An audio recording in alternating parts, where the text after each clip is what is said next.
di YouTube. Baik, Ikhwan Fillah, untuk sementara saya mau izin catat dulu Amanah Sang Hamba, Josel Official. Pak Ferry ada channel, Pak Ferry? Oh iya. Halo? Pak Ferry ada channel YouTube? Tidak ada. Oh, tidak ada.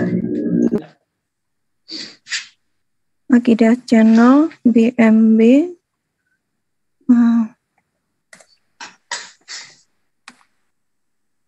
Dan saya mohon izin dulu.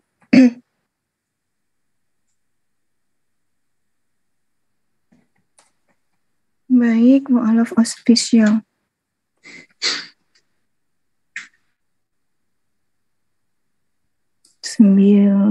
Oke. Baik, kita bisa mulai ya Iwan Fillah dalam hitungan dalam hitungan kelima, hitung mundur seperti biasanya kita akan memulai debat kita malam ini. A'udzubillahi minasyaitonirrajim. Bismillahirrahmanirrahim.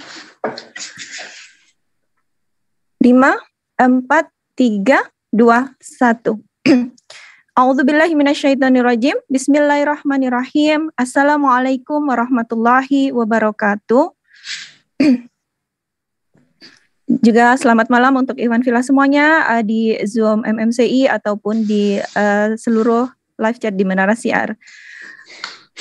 Alhamdulillahirabbil alamin wassalatu wassalamu ala asrofil anbiya'i wal mursalin wa ala alihi wa sahbihi ajmain amma ba'du. Segala puji bagi Allah, Tuhan seluruh alam. Semoga salawat dan keselamatan tercurahkan selalu kepada Nabi dan Rasul termulia, keluarga dan sahabat-sahabatnya. Alhamdulillah, Ikhwan Fillah semuanya, malam ini kembali dari Zoom MMCI, Makassar Mu'alaf Center Indonesia. Kita masih diizinkan Allah untuk kembali berkumpul dan memanaskan malam Kamis kita dengan debat lintas agama yang malam ini Gurunda Zuma menerima tantangan dari Bapak Ferry Suawah dari saudara kekristenan kita. Mohon izin saya sapa dulu masing-masing kepada tamu terhormat kita. Selamat malam, shalom Bapak Ferry Suawah. Selamat malam, shalom. Oke, terima kasih atas kehadirannya. Juga dari Gurunda kita Ustadz Zuma. Assalamualaikum warahmatullahi wabarakatuh. Waalaikumsalam warahmatullahi wabarakatuh. Alhamdulillah, syukron untuk terus berbagi ilmu kepada kami. Baik, Ikhwan Fillah semuanya, sebagai informasi, malam ini kedua narasumber terhormat kita akan mendiskusikan dan mendebatkan topik siapakah Mesias yang dijanjikan dalam kitab orang Yahudi. Dan tadi sudah disepakati di belakang panggung bahwa untuk format kita malam ini seperti biasanya ada opening statement masing-masing 5 menit. Kemudian ada sesi tanya jawab dengan format 2535 seperti biasanya.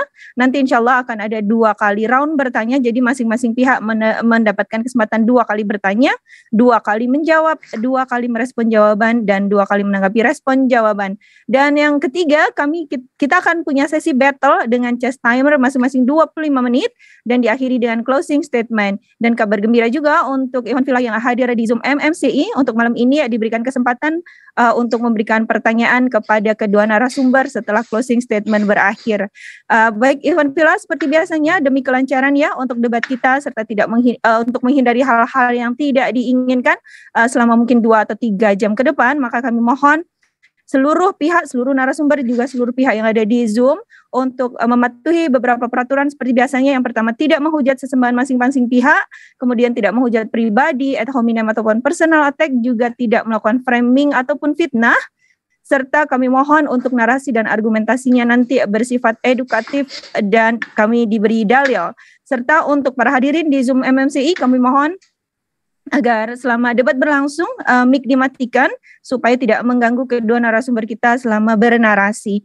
Serta sekali lagi kami berikan informasi kepada channel-channel yang ikut menyiarkan debat malam ini, mohon untuk memasang tanda centang hijau. Baik, Ikhwan Fillah semuanya, sebelum kita masuki sesi pertama seperti biasanya, izin iklan dulu ya Ikhwan Fillah. Debat kita malam ini antara Gurunda Zuma melawan Bapak Ferry Suawah dengan topik siapakah Mesias yang dijanjikan dalam kitab orang Yahudi, disiarkan oleh beberapa menara siar, diantaranya adalah Zulkifli M. Abbas Official, Amanah Sang Hamba, Mu'alaf Official, Josel Official, Akidah Channel, BMB, dan Permata Islam, Lensa News Muslim Channel, Mantep TV, dan Mu'alaf Official.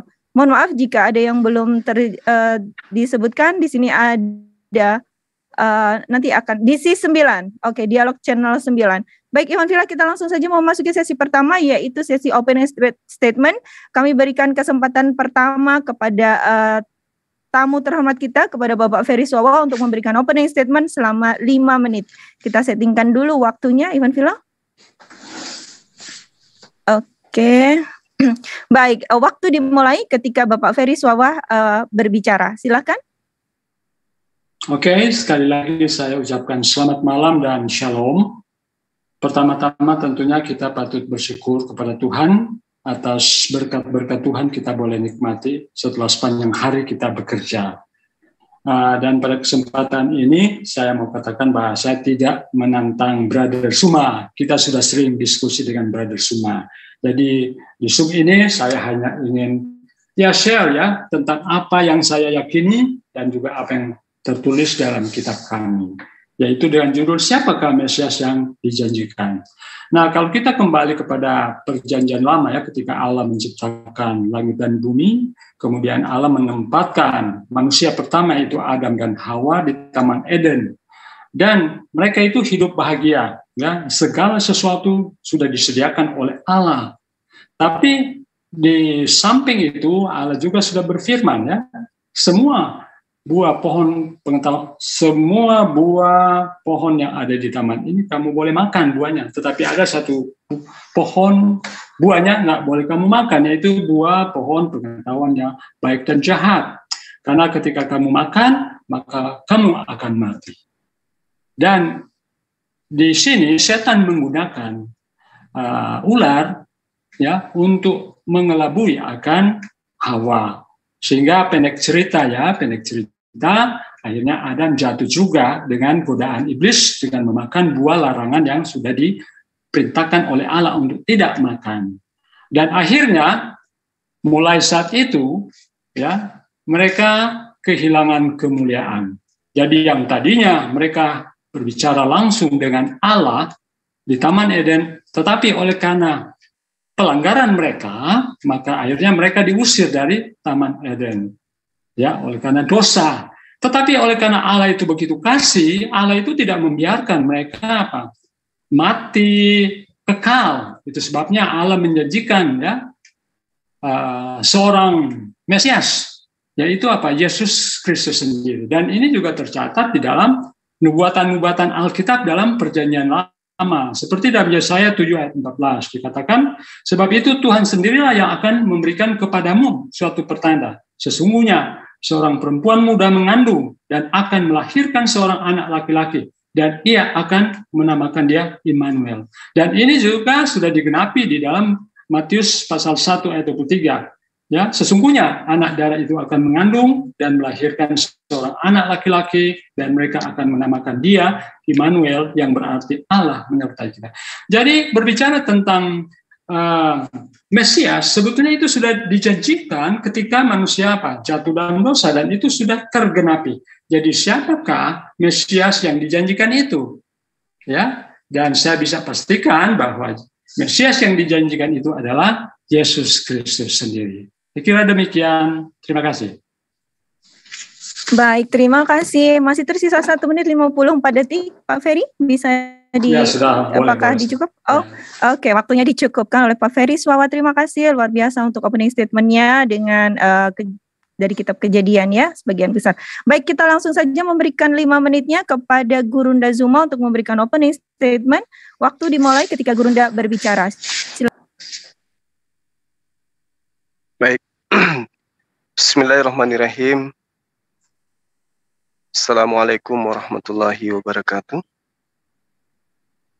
Alhamdulillah, sahabat-sahabat sekalian, malam ini kembali kita membahas tentang hal yang sangat prinsip yang menjadi materi beberapa hari belakangan ini terkait dengan Mesias atau tokoh yang dijanjikan oleh pencipta langit dan bumi yang kelak akan datang sebagai pembawa keberuntungan bagi umat manusia.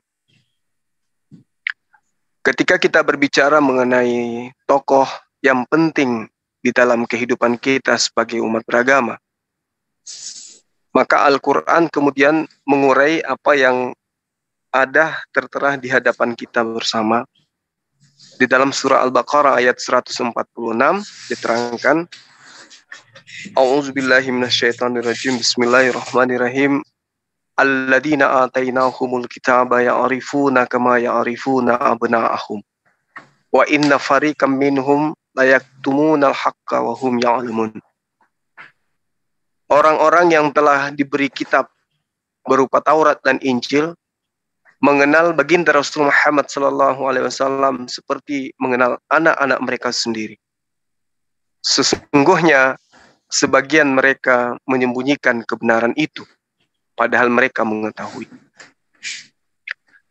Sahabat yang dimuliakan oleh Allah, kalau kita berbicara kemudian masalah kitabnya orang Yahudi, Kristen, Islam berbicara tentang Perjanjian Lama, maka orang Yahudi itu tidak akan ikut terlibat di dalamnya. Kenapa? Karena sebenarnya mereka tahu apa yang termaktub di dalam kitab mereka itu adalah satu hal di antara Islam dan Kristen yang benar. Kita lihat dan kita mulai dari kitab Yesaya 7, nomor 14 sampai nomor 15. Sebab itu Tuhan sendirilah yang akan memberikan kepadamu satu pertanda. Sesungguhnya seorang perempuan muda mengandung dan akan melahirkan seorang anak laki-laki. Dan ia akan menamakan dia Immanuel. Ia akan makan dadi dan madu sampai ia tahu menolak yang jahat dan memilih yang baik. Ini kemudian dipahami bahwasanya akan ada seorang wanita yang melahirkan. Ini nubuatan. Nubuatan ini sangat jelas. Ya, kalau dikatakan bahwa ini nubuatan ditujukan kepada Nabi Isa alaihissalam atau Yesus, saya katakan kita perlu uji ulang. Karena analisa karakteristik dalam nubuatan tersebut itu tidak cocok kemudian untuk dinobatkan kepada Yesus, tapi cocoknya kepada baginda Rasul Muhammad SAW. Anak laki-laki dilahirkan oleh Almah dalam bahasa Ibrani. Almah artinya perempuan muda atau gadis, anak dara. Sementara menurut bahasa Yunani, kata yang bermakna ganda, parteus, sedangkan gadis atau anak dara, bahasa Yunaninya adalah betulah. Nah, yang perlu dipahami di sini adalah lembaga kitab teman Kristen menggunakan kata perempuan muda untuk data yang ada di dalam Yesaya 7 nomor 14. Tetapi untuk Matius 1 nomor 23 menggunakan kata anak dara.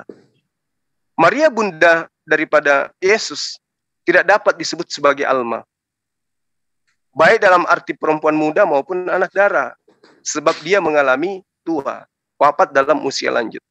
Dan dia juga berumah tangga bersama dengan Yusuf si tukang kayu sampai lanjut, sampai beranak-beranak. Sedangkan yang disebut anak gadis, Almah, dalam arti perempuan muda, itu hanya bisa diterapkan kepada Ibunda Siti Aminah, Ibunda baginda Rasul Muhammad SAW. Apa sebabnya? Karena beliau wafat dalam usia muda. Hanya beberapa tahun saja. Sehingga yang pantas duduk sebagai wanita Almah hanya Siti Aminah. Sementara kalau Maria itu tidak cocok. Karena dia berlanjut usianya, lalu kemudian sampai dia tua, sampai dia beranak cucu.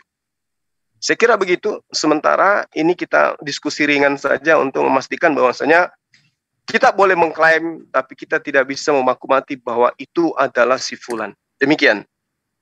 Baik, tepat sekali, luar biasa untuk opening statementnya dari Guru Nazuma. Waktu 5 menit dimanfaatkan dengan sebaik mungkin. Baik, Iwan Villa, kita langsung memasuki sesi kedua. Ini adalah sesi tanya jawab. Sekali lagi tadi seperti yang sudah disampaikan dengan format 2535.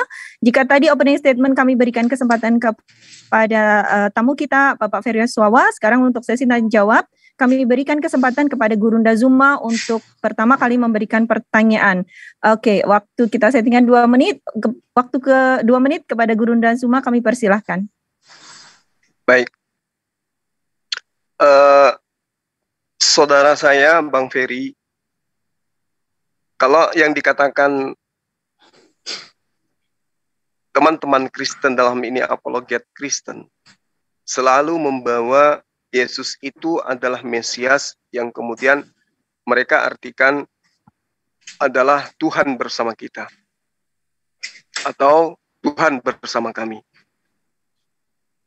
Yang ingin saya gambarkan di sini sebelum saya bertanya, ketika kemudian teman-teman Kristen mengambil kata Immanuel yang mereka artikan sebagai Tuhan bersama kita,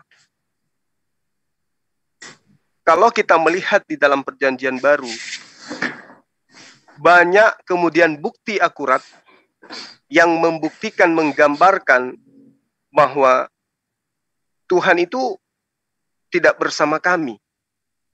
Alasannya kenapa? Tidak bersama kami dalam arti kata orang-orang yang ada duduk sebagai pengikut Yesus. Karena ketika kemudian Yesus berada di bumi, Tuhan itu adanya di langit. Ketika beliau dibaptis, faktanya di lapangan bahwa Sang Bapa itu ada di atas di langit. Bisa dilihat dalam Matius 3 nomor 16 sampai nomor 37. Pertanyaan saya, ketika Yesus mengatakan, Eli, Eli, lama sabaktani, Tuhanku, Tuhanku, mengapa engkau meninggalkan aku? Apa betul bahwasanya konsep Tuhan bersama kita atau Bapa bersama kita itu bisa dicanangkan dalam kehidupan teman-teman Kristen, sementara Yesus sendiri ditinggalkan oleh Sang Bapa? Ini tolong dijabarkan dengan seksama supaya kita bisa memahami bahwa apakah betul Yesus bersama dengan teman-teman Kristen atau Tuhan bersama dengan teman-teman Kristen, sementara banyak pernyataan Yesus yang mengatakan dia tidak bersama dengan Bapa. Silakan. Baik. Terima kasih Gurunda Zuma untuk pertanyaannya. Oke, Bapak Ferry bisa ditangkap ya pertanyaannya. Ya, kita berikan 5 menit kepada Bapak untuk menjawab. Waktu dimulai ketika Pak Ferry berbicara. Silakan. Ketika Yesus berada di salib, kemudian dia berkata, Eli, Eli, lama sabaktani, Allahku, Allahku, mengapa engkau meninggalkan aku?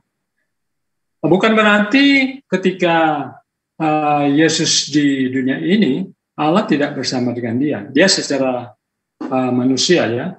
Jadi dia memang datang ke dunia ini sebagai manusia, seperti yang di dalam Yohanes 1 ayat 14, firman yang nyusul menjadi manusia.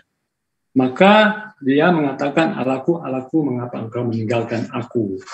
Karena waktu itu dia memang dalam keadaan manusia. Nah, bagaimana dengan murid-muridnya? Apakah dia tetap bersama dengan murid-muridnya? Ya, dia kan tetap masih sama-sama dengan murid-muridnya. Nanti ketika dia naik ke surga, maka dia menjanjikan apa? Roh penolong, yaitu Roh Kudus akan beserta dengan murid-muridnya. Bahkan ya sampai saat ini masih menyertai umat-umat pengikut Kristus. Bahkan di dalam Matius 28 ayat 20, aku akan menyertai kamu senantiasa ya sampai pada akhir zaman. Ya. Tidak ada janji yang kita bisa pegang dari seorang manusia ataupun seorang nabi dengan mengatakan aku akan menyertai kamu sampai pada akhir zaman. Kan nabi-nabi sudah meninggal, ya, sudah tidak berdaya lagi. Tetapi inilah janji dari Yesus yang menyertai akan murid-muridnya, janji Roh Kudus yang akan beserta dengan mereka, ya, Immanuel. Jadi itu kekal, bahkan sampai Yesus akan datang kembali. Kira itu jawaban saya. Baik, masih ada 3 menit, Pak. Silakan. Iya, silakan dielaborasi kembali, Pak. Kemudian berbicara tentang Muhammad ya, ada di kitab Perjanjian Lama. Jadi setahu saya ya, saya tidak pernah menemukan ya nama Muhammad ya di kitab saya, ya. Bahkan di kitab Al-Quran sendiri, di sana tidak ada satu surah nubuatan tentang Muhammad. Jadi bagaimana Anda mau mengatakan bahwa Muhammad ada di kitab Perjanjian Lama? Sedangkan di kitab Anda saja, di Al-Quran, saya tidak pernah menemukan nubuat tentang Muhammad. Jadi dengan ini saya mendapatkan kesimpulan bahwa hanya Yesuslah yang ada nubuatannya. Ya, bahkan sebelum dia dilahirkan dia sudah apa? Sudah dinubuatkan, ya, oleh Nabi Yesaya, oleh Nabi Mika. Sehingga memang benar-benar bahwa dialah Mesias yang dijanjikan itu. Karena jelas-jelas namanya juga. Kemudian berbicara tentang Siti Aminah.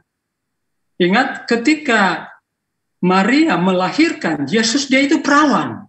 Ya, dia kan itu perawan, belum disentuh oleh Yusuf. Belum disentuh oleh Yusuf. Jadi ya seorang anak darah itu menunjukkan perawan, belum disentuh oleh laki-laki yang lain. Jadi kesimpulan saya adalah ya didukung oleh ayat ini bahwa Yesuslah Mesias yang dijanjikan. Terima kasih. Baik, silahkan Pak, masih ada 1 menitnya. Saya kira sudah cukup. 1 menit 5 detik. Oke, waktunya dicukupkan oleh Pak Ferry. Baik, kita langsung saja berikan 3 menit kepada Gurunda Zuma untuk memberikan respon. Tadi sempat Pak Ferry juga sempat merespon opening statement dari Gurunda Zuma, ya. Baik, kita berikan 3 menitnya ketika Gurunda Zuma berbicara. Silakan. Iya, baik. Jadi kalau sahabat kita tidak menemukan nubuatan di dalam Al-Quran tentang baginda Rasul Muhammad SAW, sebenarnya itu keliru. Karena di dalam Al-Quran itu banyak data yang kemudian menyatakan kalau Rasulullah Muhammad SAW itu dikenal di kitab Torah dan kitab-kitab orang-orang terdahulu. Alladzina yattabi'una ar-rasulan nabiyil ummi alladzi yajidunahu maktuban indahum fit Taurah wal Injil ya'muruhum bil ma'ruf wa yanhahum 'anil munkar. Jadi orang-orang yang mengikuti Rasul Nabi yang ummi, yang tidak bisa baca, sebagaimana yang dinubuatkan dalam Yesaya 29 nomor 12, yang namanya mereka dapati tertulis di dalam kitab Taurat dan juga Injil yang ada pada mereka, yang menyuruh kepada berbuat baik dan mencegah kepada perbuatan yang jahat. Nah, inilah yang kemudian yang perlu kita kaji, bahwasanya ketika kita berbicara tentang apa yang ada di dalam kitabnya teman-teman Yahudi, yang kemudian diambil teman-teman Kristen, yang merujuk kepada oknum yang seharusnya itu tidak lain dan tidak bukan adalah baginda Rasulullah Muhammad SAW. Contoh misalnya ketika kita mengambil data yang tadi, ya, Tuhan akan menyertai kita selama-lamanya. Sementara kalau teman-teman Kristen valid dikatakan bahwasanya Bapa itu ada di langit. Lalu kemudian Tuhan yang berupa Yesus juga terangkat ke langit. Jadi bagaimana mungkin kemudian konsep Tuhan bersama-sama dengan teman-teman Kristen itu bisa diakui bahwa Immanuel itu pantasnya didudukkan kepada Yesus.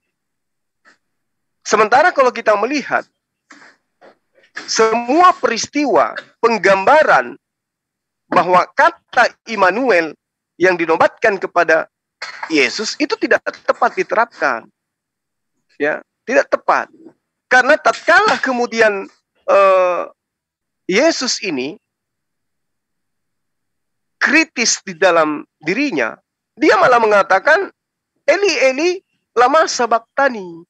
Tuhanku, Tuhanku, mengapa engkau meninggalkan aku? Sementara ketika Rasulullah Muhammad SAW juga dalam keadaan kritis seperti yang dialami oleh Yesus, terancam oleh kematian, Rasulullah cuma mengatakan kepada sahabatnya, la tahsan innallaha ma'ana.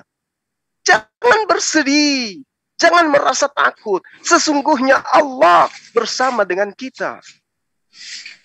Tapi kalau Yesus, Eli, Eli, lama sabachthani, Tuhanku, Tuhanku, mengapa engkau meninggalkan aku? Rasulullah tidak mengatakan demikian. Baik, terima kasih Guru Ndazuma untuk responnya. Kami berikan waktu 5 menitnya kepada Pak Ferry Swawa untuk memberikan tanggapan. Waktu dimulai ketika Pak Ferry berbicara. Silakan. Oke, terima kasih. Saya belum menemukan ya di dalam Al-Quran yang menjamin bahwa Muhammad bisa memberikan keselamatan kepada pengikut-pengikutnya.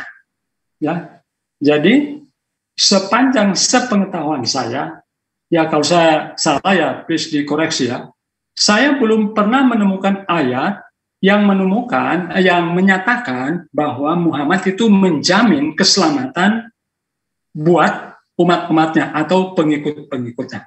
Tetapi kalau Yesus ada begitu banyak ayat yang menyatakan bahwa dia adalah jaminan keselamatan. Ya, akulah jalan dan kebenaran dan hidup. Tak seorang pun datang kepada Bapa kecuali melalui aku. Ya.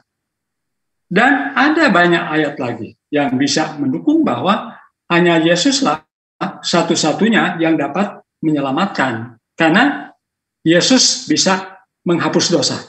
Kalau Muhammad, kalau Anda bisa tunjukkan, buktikan Muhammad bisa menghapus dosa, maka saya akan mengakui bahwa dia adalah juru selamat.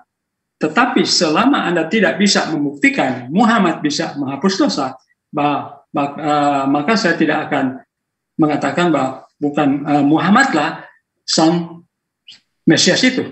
Karena sang Mesias itu adalah juru selamat yang bisa menghapus dosa, yang bisa menyelamatkan orang-orang dari dosa, dan juga yang akan membangkitkan orang-orang mati di akhir zaman. Dan sekaligus juga akan menghakimi. Ya, dan banyak hal-hal lagi yang tidak dapat dilakukan oleh semua nabi, hanya Yesus yang bisa melakukan. Contoh, ketika dia akan datang kembali, dia akan memberikan upah kehidupan yang kekal. Nah, inilah merupakan jaminan satu-satunya bahwa dialah Mesias yang sebenarnya. Karena dialah satu-satunya yang bisa menjamin keselamatan kehidupan yang kekal, yang bisa menghapus dosa. Sejauh ini saya tidak pernah menemukan satu ayat yang mengatakan bahwa Muhammad bisa menghapus dosa. Yang kedua, saya juga tidak pernah menemukan satu ayat dalam Al-Quran yang mengatakan bahwa Muhammad bisa menjamin umat-umatnya untuk masuk dalam surga. Oke, saya kira itu tanggapan saya. Baik, terima kasih Pak Ferry. Tadi ada yang belum ditanggapi, sepertinya ketika Yesus di kayu salib berkata, Eli, Eli lama sabachthani, tetapi di dalam Nabi Muhammad malah menenangkan sahabatnya dengan bilang, la tahzan, jangan bersedih, innallaha ma'ana, bahwa Allah bersama kita. Mohon ditanggapi. Ya. Terima kasih. Oke, saya mau tanggap ya. Karena ketika dia berada di salib itu, memang dia betul-betul manusia ya untuk menyerahkan nyawanya kepada Bapa di surga. Dan ini menunjukkan ketergantungannya kepada Bapanya di surga. Ya, jadi ini hanya mau menunjukkan bahwa benar-benar dia punya ketergantungan kepada Bapanya di surga karena dia memiliki sifat kemanusiaan sehingga betul-betul dia punya ketergantungan yang sepenuhnya kepada Bapanya di surga. Saya kira itu tanggapan saya.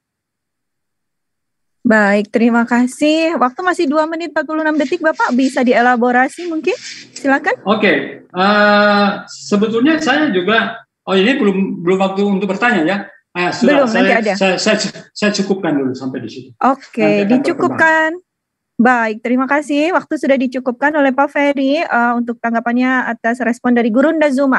Baik, lalu kita langsung saja memberikan waktu 2 menit untuk Pak Ferry Swawa memberikan pertanyaan maksimal 2 kepada Guru Ndazuma. Waktu dimulai ketika Pak Ferry berbicara. Silakan.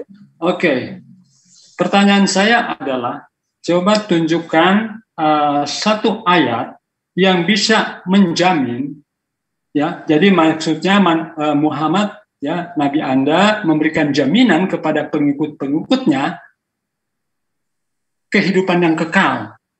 Karena berbicara tentang Mesias itu menjamin pengikut-pengikutnya untuk mendapatkan kehidupan yang kekal. Nah, sekarang saya bertanya, coba Anda tunjukkan satu ayat yang menjamin ya pengikut-pengikut Muhammad untuk mendapatkan kehidupan yang kekal. Yang kedua, bisakah Muhammad membangkitkan orang mati di akhir zaman? Karena tugas Mesias juga, dia akan membangkitkan orang-orang mati. Karena dia itu adalah penyelamat juga. Saya kira 2 pertanyaan itu saja. Baik, waktunya masih 1 menit 10 detik, Bapak. Silakan dielaborasi. Cukup, dicukupkan. Cukup. Baik, waktu kita cukupkan. Langsung saja kita berikan 5 menitnya kepada Gurunda Zuma untuk menjawab 2 pertanyaan tadi. Waktu dimulai ketika Gurunda berbicara. Silakan. Oke, baik. Jadi 2 pertanyaan sekaligus saya jawab ya dengan jawaban saya. Bismillahirrahmanirrahim. Ketika Anda mengatakan, saudara kita mengatakan bahwasanya jaminan Rasulullah Muhammad SAW akan keselamatan. Al-Quran mengurai seperti ini. Qul in kuntum tuhibbunallaha fattabi'uni yuhibbukumullah wa yaghfir lakum dzunubakum wallahu ghafurur rahim. Rasulullah Muhammad SAW mengatakan, jika kamu mencintai pencipta langit dan bumi, ikutilah aku.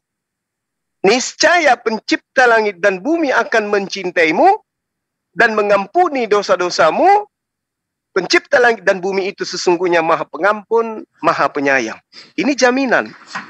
Kalau ngikut kepada dia, maka pencipta langit dan bumi itu akan mencintai orang tersebut. Kalau pencipta langit dan bumi akan mencintai orang tersebut, maka otomatis orang ini ditempatkan di mana? Di surga. Qul in kuntum tuhibbunallah fattabi'uni. Akibatnya yuhibbukumullah. Lalu apalagi? Wa yaghfir lakum. Apalagi? Dzunubakum. Kok bisa begitu? Yes, wallahu ghafurur rahim. Nah, itu fakta. Kita urai. Di dalam surah Ali Imran ayat 81, di situ ada kata yuzakki.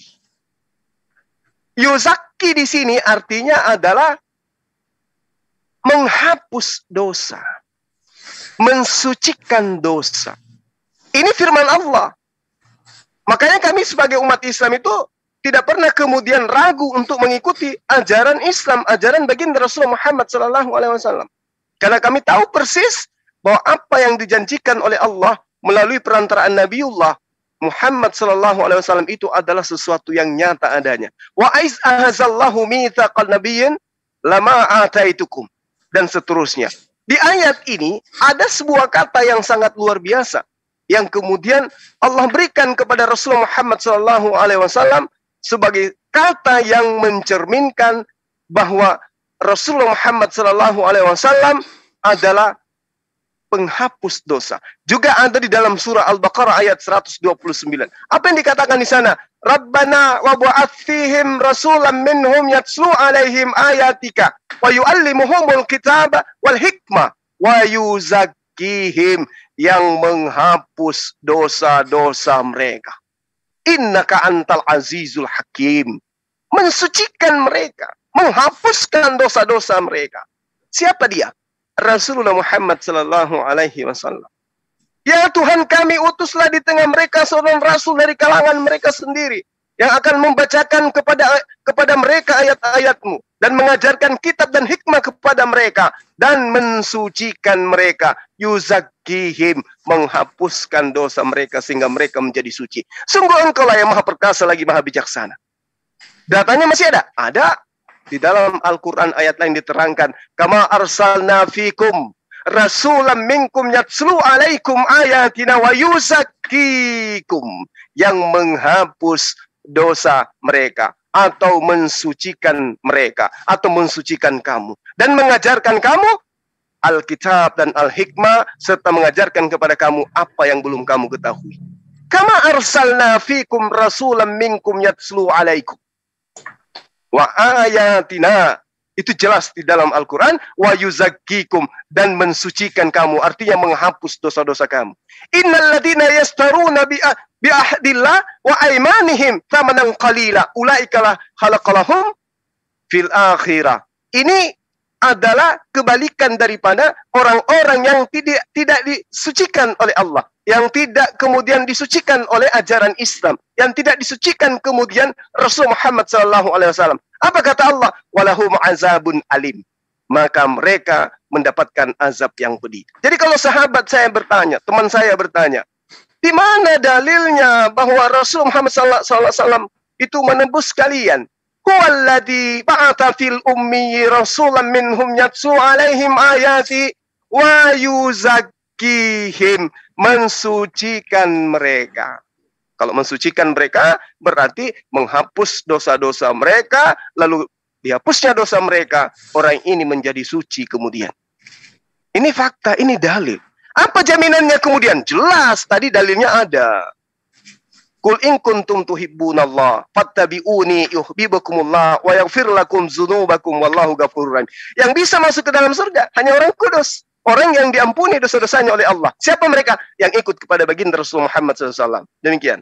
Sallallahu alaihi wasallam. Masya Allah. Terima kasih Gurunda, luar biasa. Baik, tadi Ali Imran ayat 31, Ali Imran 81, dan Al-Baqarah 129 adalah dalilnya. Baik, kami berikan langsung 3 menit kepada Pak Ferry Suwawa untuk memberikan respon. Waktu dimulai ketika Pak Ferry berbicara. Silahkan. Oke, saya tidak menemukan ya kata Muhammad menghapus dosa, kemudian Muhammad menjamin keselamatan kehidupan yang kekal. Kalau misalnya secara umum seperti ini ya, oke, saya misalnya ajarkan ajaran dari Yesus, kemudian melalui ajaran yang saya ajarkan, mereka menerima Yesus sebagai juru selamat, kemudian mereka diselamatkan. Nah, itu biasa, sama dengan misalnya dari Muslim. Muslim mengajarkan kebenaran, kemudian melalui kebenaran itu mereka bisa mendapatkan, ya katakan menurut istilah kalian, hidayah. Kemudian akhirnya diselamatkan. Tetapi bukan oleh karena Muhammad yang menyelamatkan itu, tapi melalui pengetahuan akan firman Allah ya. Demikian juga dengan orang Kristen. Ketika kami ajarkan kebenaran Kristen, kemudian mereka menerima, bukan oleh karena saya, tetapi oleh karena Allah. Tetapi kalau di Alkitab, Yesus benar-benar juru selamat itu memang dikatakan sangat jelas. Kemudian Yesus juga menghapus dosa. Sangat jelas dikatakan di situ. Jadi sampai saat ini saya belum menemukan ayatnya secara gamblang Muhammad bisa memberikan jaminan keselamatan kehidupan yang kekal, dan yang kedua yaitu bisa menghapus dosa. Kenapa saya katakan begitu? Karena sedalam Quran 4:6 ayat 9 dikatakan, katakanlah Muhammad, aku bukanlah rasul yang pertama di antara rasul-rasul, dan aku tidak tahu apa yang akan diperbuat terhadapku dan terhadapmu. Aku hanyalah mengikuti apa yang diwahyukan kepadaku, dan aku hanyalah pemberi peringatan yang menjelaskan. Jadi di sini Muhammad saja tidak tahu apa yang Allah akan lakukan bagi Muhammad. Yang kedua, di dalam hadis nomor 5, hadis 5 nomor 26, Nabi berkata, demi Allah, meskipun saya Nabi Allah, namun saya tidak tahu apa yang Allah lakukan kepada saya. Jadi jelas ya, Muhammad sendiri, dia tidak tahu apa yang Allah akan lakukan buat dia. Bagaimana dia mau memberikan jaminan keselamatan kepada pengikut-pengikutnya, sedangkan dia saja tidak tahu apa yang Allah akan lakukan bagi dia. Oke? Jadi di sini saya tidak menemukan jaminan keselamatan dari Muhammad. Jadi hanya Yesus yang jelas-jelas yang dapat memberikan keselamatan kehidupan kekal. Oke, saya kira dicukupkan dulu. Terima kasih. Baik, terima kasih. Sisa 15 detik waktu kita hentikan dulu. Baik, Gurunda. Tadi tidak ada ayat tersurat ya bahwa Nabi Muhammad menghapus dosa, juga Nabi Muhammad tidak tahu apa yang Allah akan lakukan padanya. Baik, 5 menit kami berikan kepada Gurunda untuk memberikan jawaban. Silakan. Iya, baik. Pernyataan yang dibawa oleh saudara kita itu sangat baik. Kenapa Rasulullah Muhammad SAW mengatakan demikian? Karena Rasulullah Muhammad SAW tidak ingin terjadi terhadap umatnya apa yang terjadi terhadap Nabi Isa alaihissalam. Rasulullah Muhammad SAW tidak ingin kemudian orang-orang bangsa jahiliyah itu menuhankan dirinya. Kenapa? Karena dia sudah memperlihatkan bukti nyata di depan orang-orang pada masa itu, mujizat-mujizat yang sangat luar biasa. Sehingga dia tidak mau didewakan, dia tidak mau disembah. Oleh karena itu, dia memperlihatkan sisi yang ada pada dirinya. Dia tidak ingin melampaui Tuhannya. Kalau Rasulullah Muhammad SAW kemudian mengatakan demikian, itu wajar. Itu wajar. Kenapa dia manusia? Dia bukan Tuhan. Dia bukan penentu. Makanya Siti Aisyah bertanya kepada dirinya, wahai Rasulullah, bukankah engkau sudah dijamin surga? Tapi mengapa engkau masih juga bertobat siang dan malam? Apa kata Rasulullah? Apakah setelah aku dijamin surga, aku tidak bisa menjadi hamba yang bersyukur? Tentu tidak. Nah, ini Rasulullah Muhammad SAW mengatakan hal demikian, menjatuhkan di hadapan Anda posisinya sebagai Nabi. Lalu kenapa saudara saya tidak bertanya pada diri saudara, kok ada Tuhan yang berkata, aku tidak dapat berbuat apa-apa dari diriku sendiri. Tapi tetap aja dituhankan. Kalau Anda membawa, kenapa Rasulullah mengatakan, saya tidak tahu apa yang akan terjadi pada diriku. Wajar. Dia tidak ingin melampaui apa yang kemudian dijanjikan oleh Allah. Karena semua kehendak itu adanya dari Allah, Tuhannya. Sama ketika Yesus mengatakan, aku tidak berkata-kata, aku tidak dapat berbuat apa-apa dari diriku sendiri. Coba Anda bayangkan, seorang hamba Tuhan mengatakan itu wajar. Meskipun dia nabi, meskipun dia rasul, toh banyak di Bani Israel nabi-nabi, rasul-rasul dibunuh oleh mereka. Wajar kemudian. Bahkan yang tidak wajar itu adalah ketika Tuhan berkata, aku tidak dapat berbuat apa-apa dari diriku sendiri. Bahkan Tuhan dibunuh oleh manusia. Itu yang tidak wajar. Tapi kenapa diimani? Nah, terkait dengan Rasul Muhammad SAW, jaminannya sudah sangat jelas.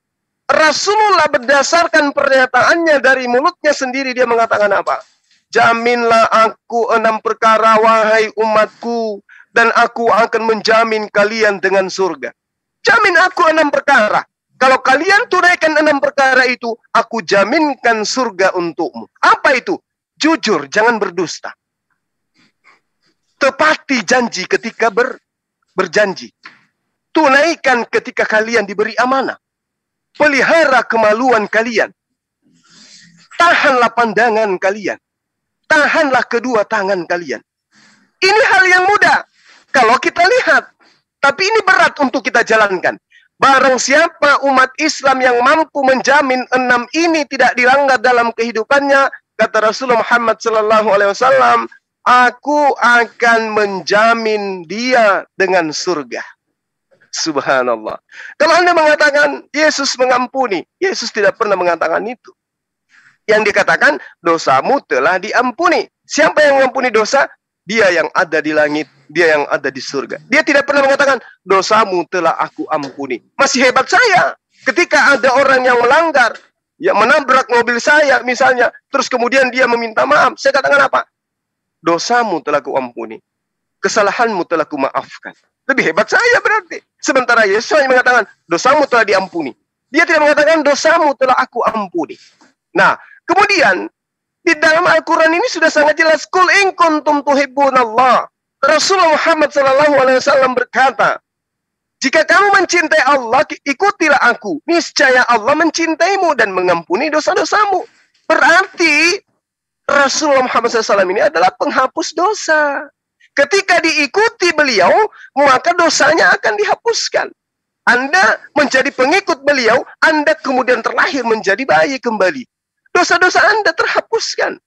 Orang-orang Quraisy, orang-orang jahiliyah pada masa itu, yang dosanya selangit, bahkan lebih dari selangit, ketika dia mengaku bahwa Rasulullah Muhammad SAW itu adalah Rasulullah utusan Allah, seketika dia menjadi bayi, fitrah kembali menjadi suci. Subhanallah. Dia menjadi suci, dia adalah penghapus dosa.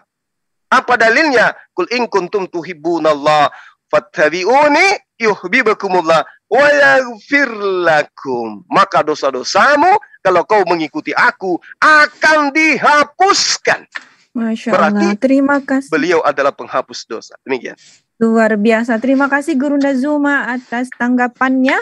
Baik Iwan Villa, saya ingin menekankan untuk Iwan Villa semua yang ada di live chat. Jadi Rasulullah sudah menjamin kita untuk surga jika kita melakukan 6 hal, yaitu bicara dengan benar, menepati janji, menunaikan amanah, menutupi aurat, menahan mata, dan juga menahan tangan. Masya Allah, syukron khasiran Gurunda Zuma. Baik, sekarang kesempatan kepada pihak Islam untuk memberikan pertanyaan kepada saudara kekristenan. Waktu dimulai ketika Gurunda berbicara. Silakan. Oke, tadi saya sudah menguraikan bagaimana kemudian jaminan Rasulullah Muhammad SAW terhadap umat Islam. Qul in kuntum tuhibbunallah fattabi'uni yuhibbukumullah wa yaghfir lakum dzunubakum. Maka dosa-dosa orang tersebut akan diampuni, menjadi bersih kemudian. Seperti kata yuzakkihim yang saya katakan tadi. Bagaimana kemudian ketika orang ini mengikuti Rasulullah, maka Allah mengatakan wa yuzakkihim, dan beliau akan mensucikan mereka. Mensucikan artinya menghapus dosa-dosa mereka. Saya ingin bertanya kepada saudara saya,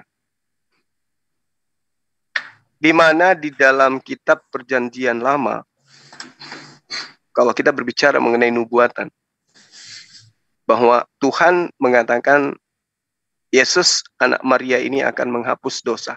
Di Perjanjian Lama saya minta. Karena kalau yang saya lihat di Perjanjian Lama, yang menghapus dosa itu seperti di Keluaran 29 misalnya, nomor 14. Di situ juga ada Trinitas, daging, kulit, dan juga kotoran lembu. 3 ini kalau dibakar, itu bisa menghapus dosa. Lebih hebat daripada yang Anda katakan sebagai juru selamat. Pertanyaan saya kepada saudara saya, tunjukkan di Perjanjian Lama ada diceritakan seperti kemudian Allah menceritakan tentang sapi, tentang lembu yang menghapus dosa. Kalau di dalam Perjanjian Lama ada penghapus dosa bernama lembu, tunjukkan ada nggak penghapus dosa atau penebus dosa bernama Yesus di dalam Perjanjian Lama? Kalau tidak ada, berarti konsep penebus dosa ala Kristen itu muncul belakangan. Tapi kalau kami, itu sudah sangat jelas. Silakan.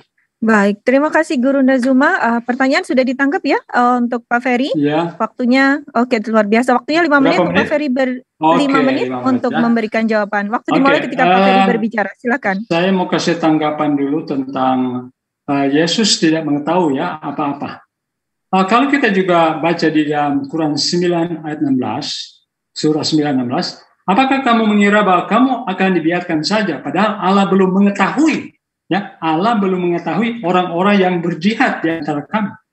Ya, Allah tidak mengetahui juga orang-orang yang berjihad. Berbicara tentang Yesus tidak tahu hari kiamat, dia sendiri yang akan datang. Ya, bahkan dia katakan di Quran atau di hadis ya, Isa itu adalah pertanda hari kiamat. Jadi pasti dia tahulah, ya, pasti dia tahulah. Kemudian tentang, kalau saya tidak keliru ya, ada berapa hal yang Anda katakan sehingga dosamu dihapuskan. Bro, bisa diulangi berapa hal? Gimana? Saya tidak keliru. Gimana? Ada beberapa hal yang Muslim harus ikuti sehingga bisa dihapus dosanya. Ada 6 hal. Ada 6 hal ya. Saya mau baca di HR Muslim nomor 2817. Tidak ada amalan seorang pun yang bisa memasukkan ke dalam surga dan menyelamatkan dari neraka kecuali rahmat Allah. Jadi bukan amalan ya, bukan 6 hal itu yang bisa menjamin Anda masuk surga, tetapi rahmat Allah. Siapa rahmat Allah? Quran 19:1. Isa Al-Masih adalah suatu tanda bagi manusia dan sebagai rahmat dari Allah. Jadi jelas ya, Yesus itu adalah rahmat dari Allah.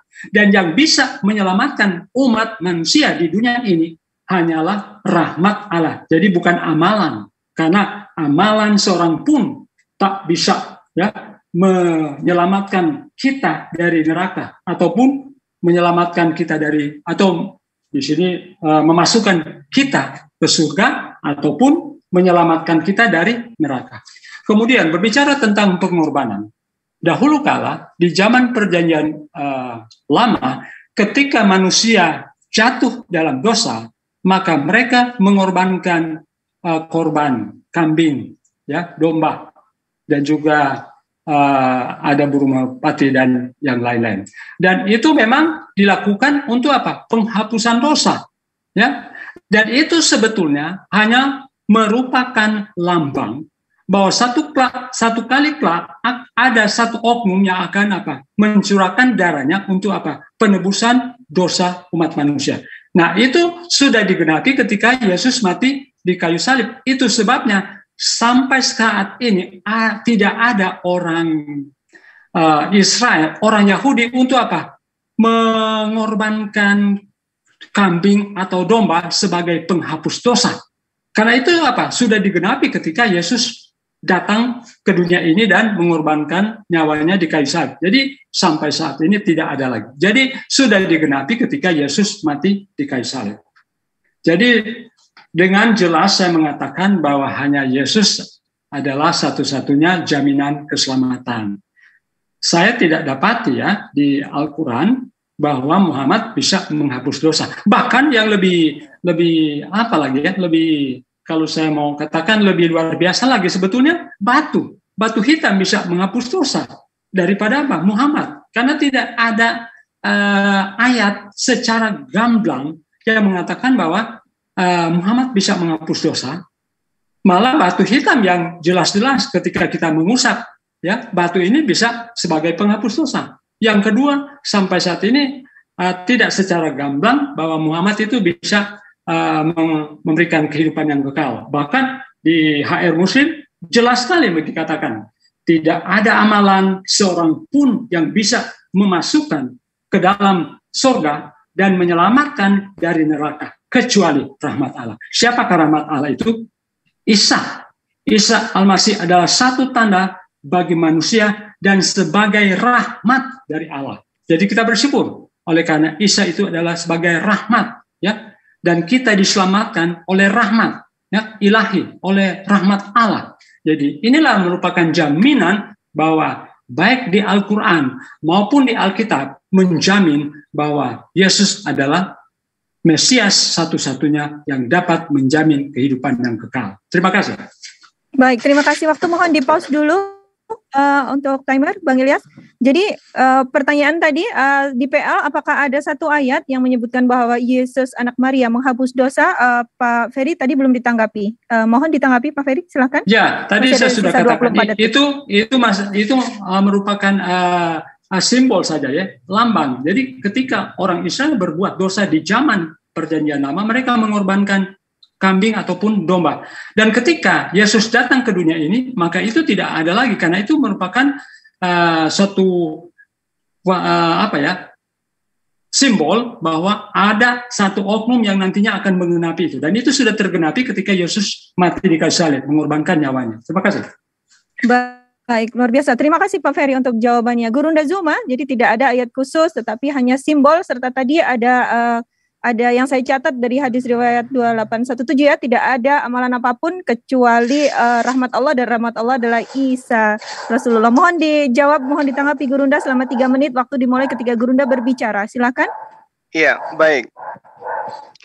Sebenarnya kalau kajian Al-Quran itu dipahami dengan akal pikiran dan kesadaran standar, orang semua akan paham apa yang saya jelaskan.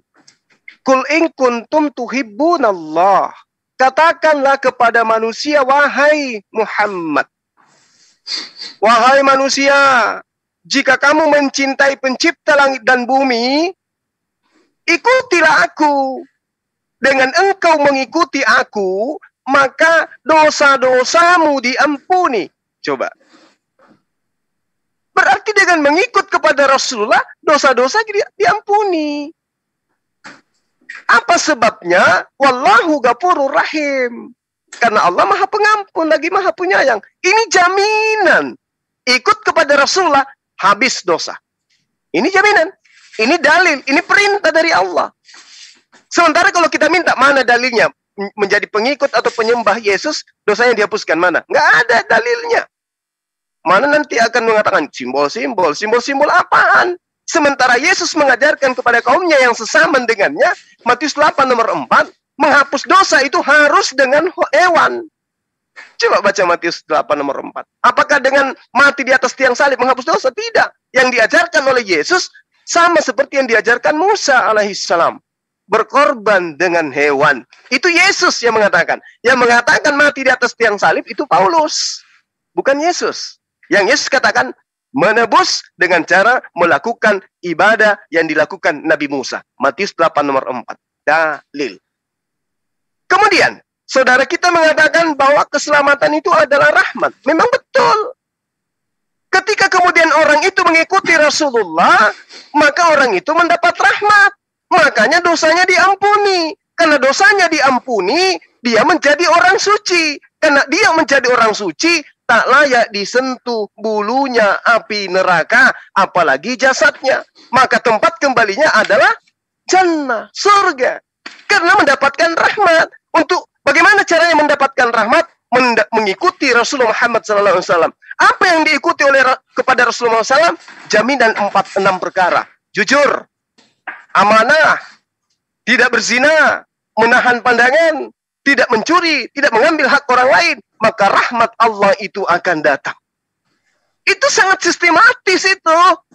Tidak ada yang bisa menyelamatkan, hanya rahmat Allah. Untuk mendapatkan rahmat Allah, ikuti instruksi-instruksinya kepada utusan-utusannya. Makanya Yesus mengatakan, tidak ada yang sampai kepada Bapa tanpa melalui aku. Maksudnya, ikuti perintahku. Apa perintahku? Emang ada perintahku agar kalian menyembahku? Tidak ada. Makanya yang menyembah Yesus akan diusir. Dikatakan sebagai pembuat kejahatan.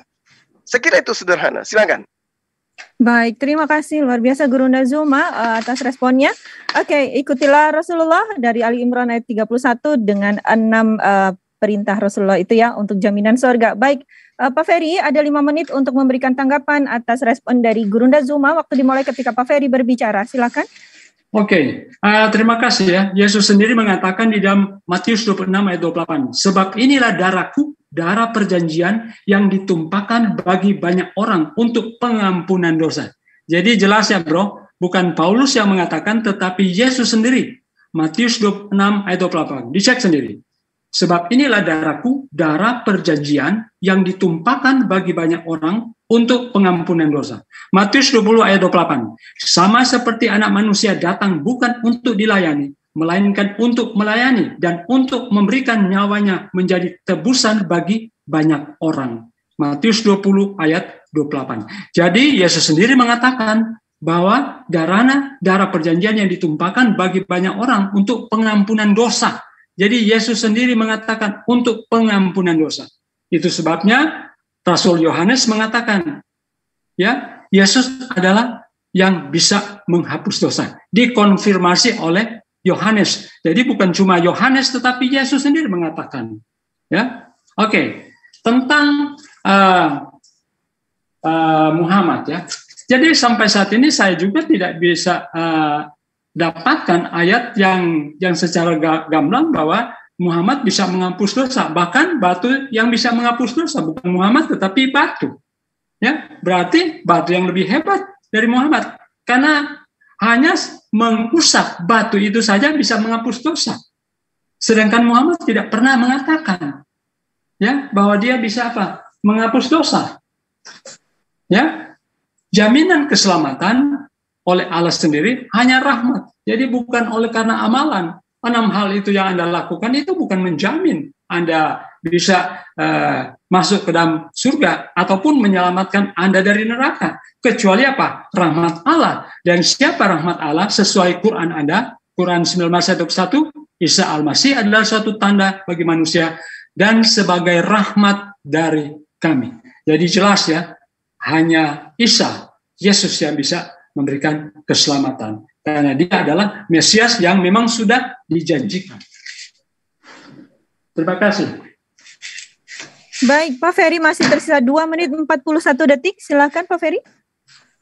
Ya, saya cukupkan di situ dulu. Baik, dicukupkan waktunya. Oke, Terima kasih Pak Ferry atas tanggapannya, atas respon dari Guru Ndazuma. Baik, sekarang kesempatan Pak Ferry untuk bertanya maksimal 2 kepada Guru Ndazuma. Waktu dimulai ketika Pak Ferry berbicara. Silakan. Oke. Pertanyaan saya, apakah Muhammad itu tidak menyimpang dari ajaran Tuhan? Ya, apakah Muhammad tidak menyimpang dari ajaran Tuhan ataupun Al-Quran? Contoh begini ya, Quran kan mengatakan bahwa boleh berpoligami dan yang diizinkan 4 ya, kalau saya tidak keliru ya, diizinkan boleh berpoligami 4. Tetapi kan kenapa Muhammad melanggar dengan mengambil beberapa istri, maksudnya lebih dari 4. Yang kedua,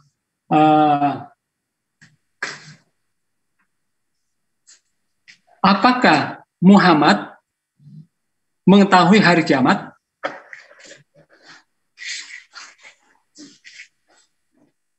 Jadi 2 pertanyaan saja ya.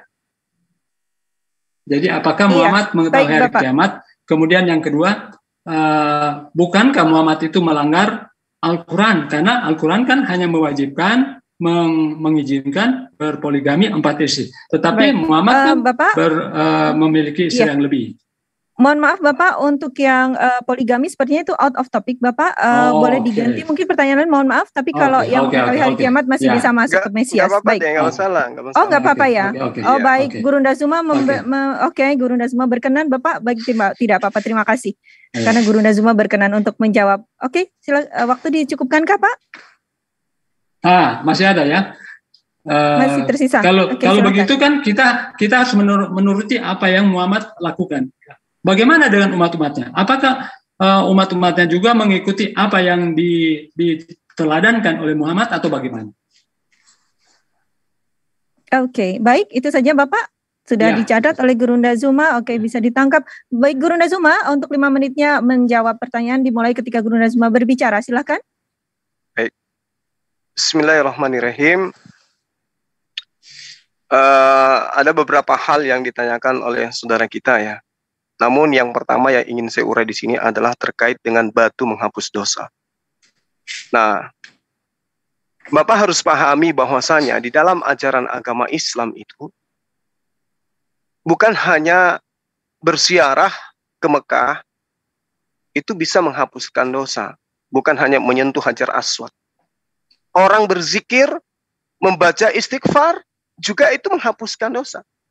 Berwudu juga menghapus dosa. Sholat 5 waktu juga menghapus dosa. Bersolawat atas Nabi juga menghapus dosa. Itu ada dalil-dalilnya semuanya. Orang berpuasa, orang membuang duri di tengah jalan, itu menghapus dosa. Memperbanyak sujud, menghapus dosa, dan seterusnya. Banyak, puasa juga menghapus dosa. Dan itu lengkap dengan dalil-dalil, Pak. Barang siapa berwudu, lalu memperbagus wudunya, dosa-dosanya akan gugur dari tubuhnya. Hadits riwayat Muslim. Nah, kenapa kemudian dikatakan batu menghapus dosa? Bukan batunya Pak yang menghapus dosa, bukan. Tapi upaya manusia dengan ikhlas, bersusah payah mencari harta, dikumpulkan hanya untuk niatan berziarah ke tempat yang dimuliakan oleh Allah, yaitu Mekah Al-Mukarram.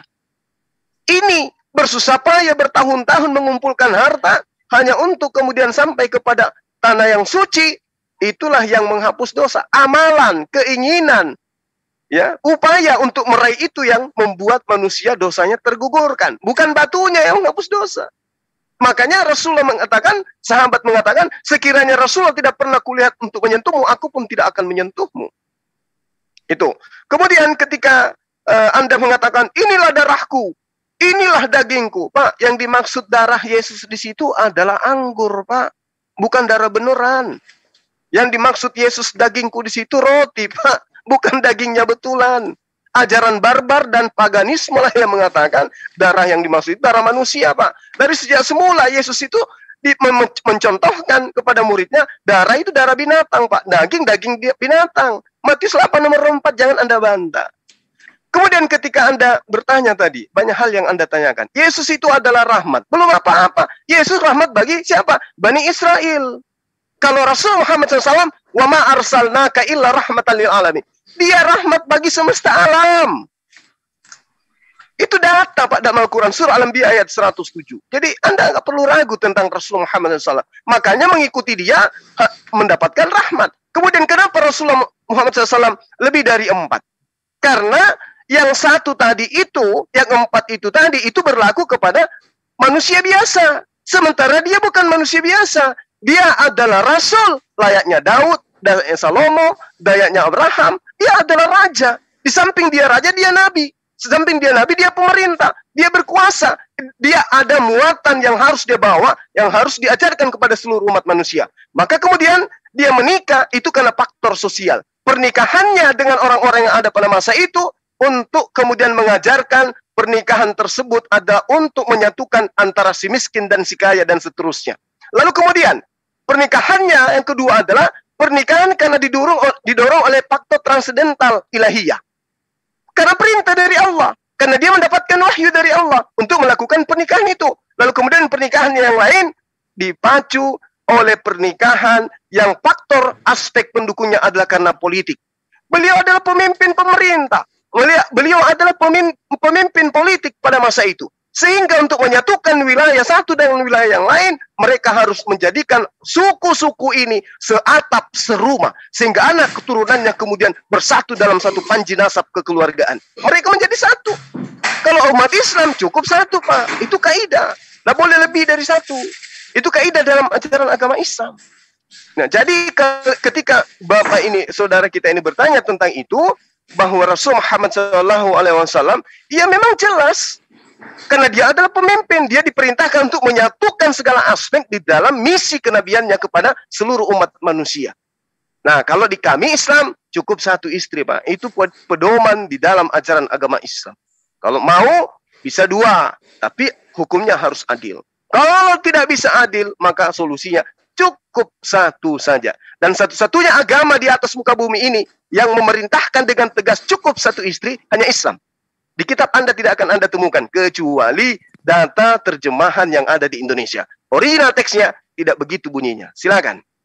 Baik, luar biasa, tepat sekali waktunya digunakan, sangat baik waktu. Oke, terima kasih Guru Nazma. Dan sekarang 3 menitnya kepada Pak Ferry diberikan untuk memberikan respon. Waktu dimulai ketika Pak Ferry berbicara, silakan. Oke, saya mau tanggapi tentang darah Yesus ya. Sebab inilah darahku, darah perjanjian yang ditumpahkan bagi banyak orang untuk pengampunan dosa. Itu kan sudah dilakukan oleh Yesus ketika apa? Dia dikorbankan di kayu salib, mati di kayu salib. Tetapi sekarang kan dia digunakan sebagai lambang. Orang Kristen mengadakan perjamuan. Sekarang bukan minum darah Yesus, daging Yesus. Tapi apa? Mereka minum anggur jus melambangkan darah Kristus, kemudian roti melambangkan tubuh Kristus. Itu menjadi lambang, tapi itu memang sudah digenapi. Sekarang kami merayakan untuk mengenang ya kematiannya dengan minum anggur dan makan roti. Jadi memang Yesus sendiri mengorbankan nyawanya di kayu salib ya. Kemudian tentang Allah dan batu itu. Jadi berarti kita sudah samakan Allah dengan dengan ciptaan. Di Al-Quran tidak ada yang mengatakan bahwa batu itu bisa menghapus dosa, ya, karena hanya Allah yang Maha Pengampun. Jadi bukan batu, ya.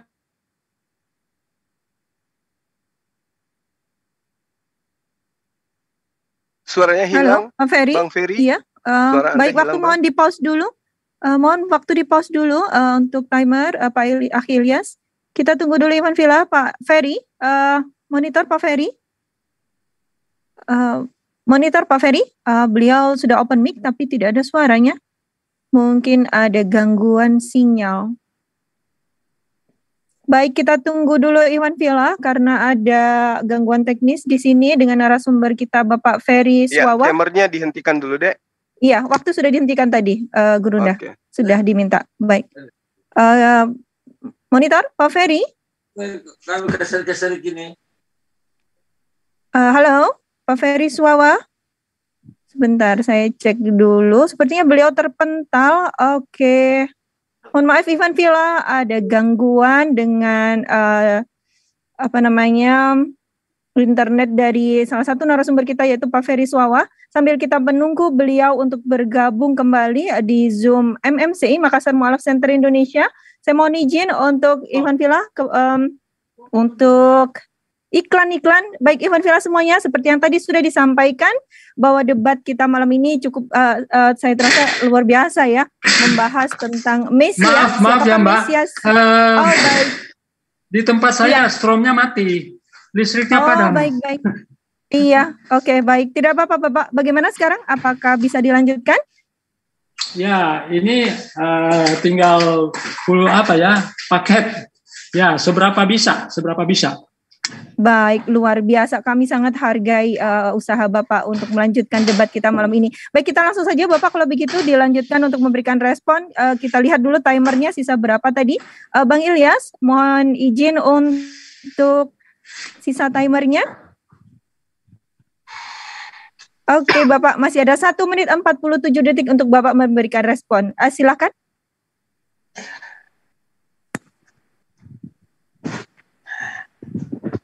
Silakan Pak Ferry, bisa dilangsungkan saja.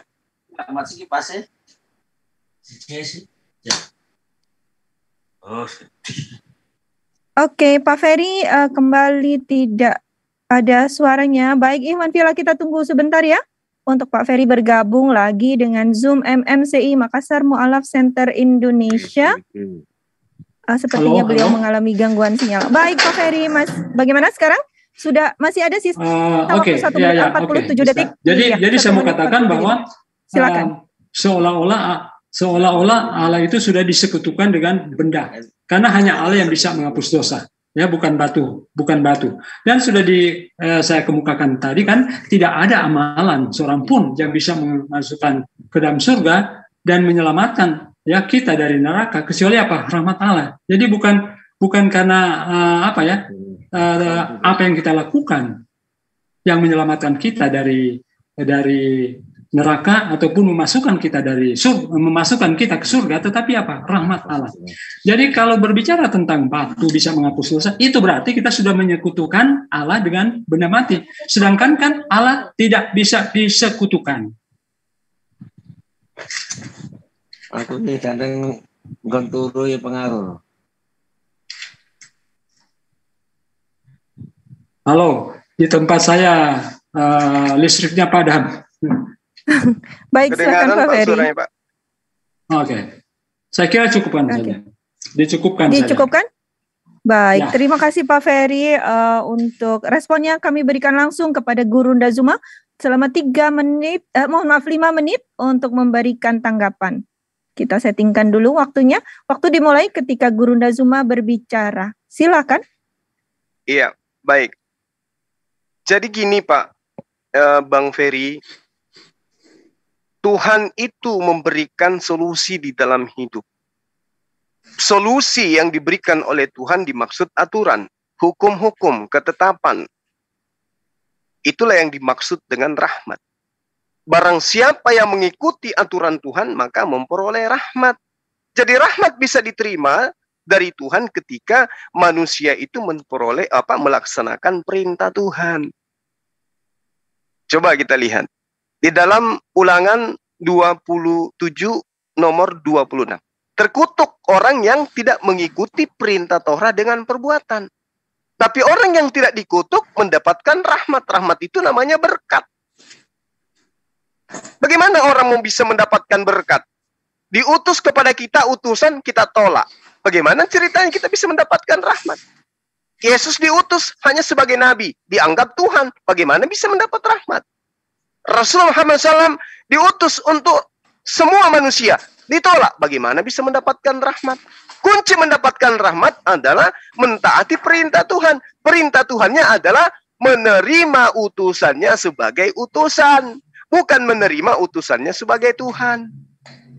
Nah, jika saudara mengatakan menjadikan batu sebagai penghapus dosa itu adalah syirik, maka jangan jadikan Yesus sebagai penghapus dosa.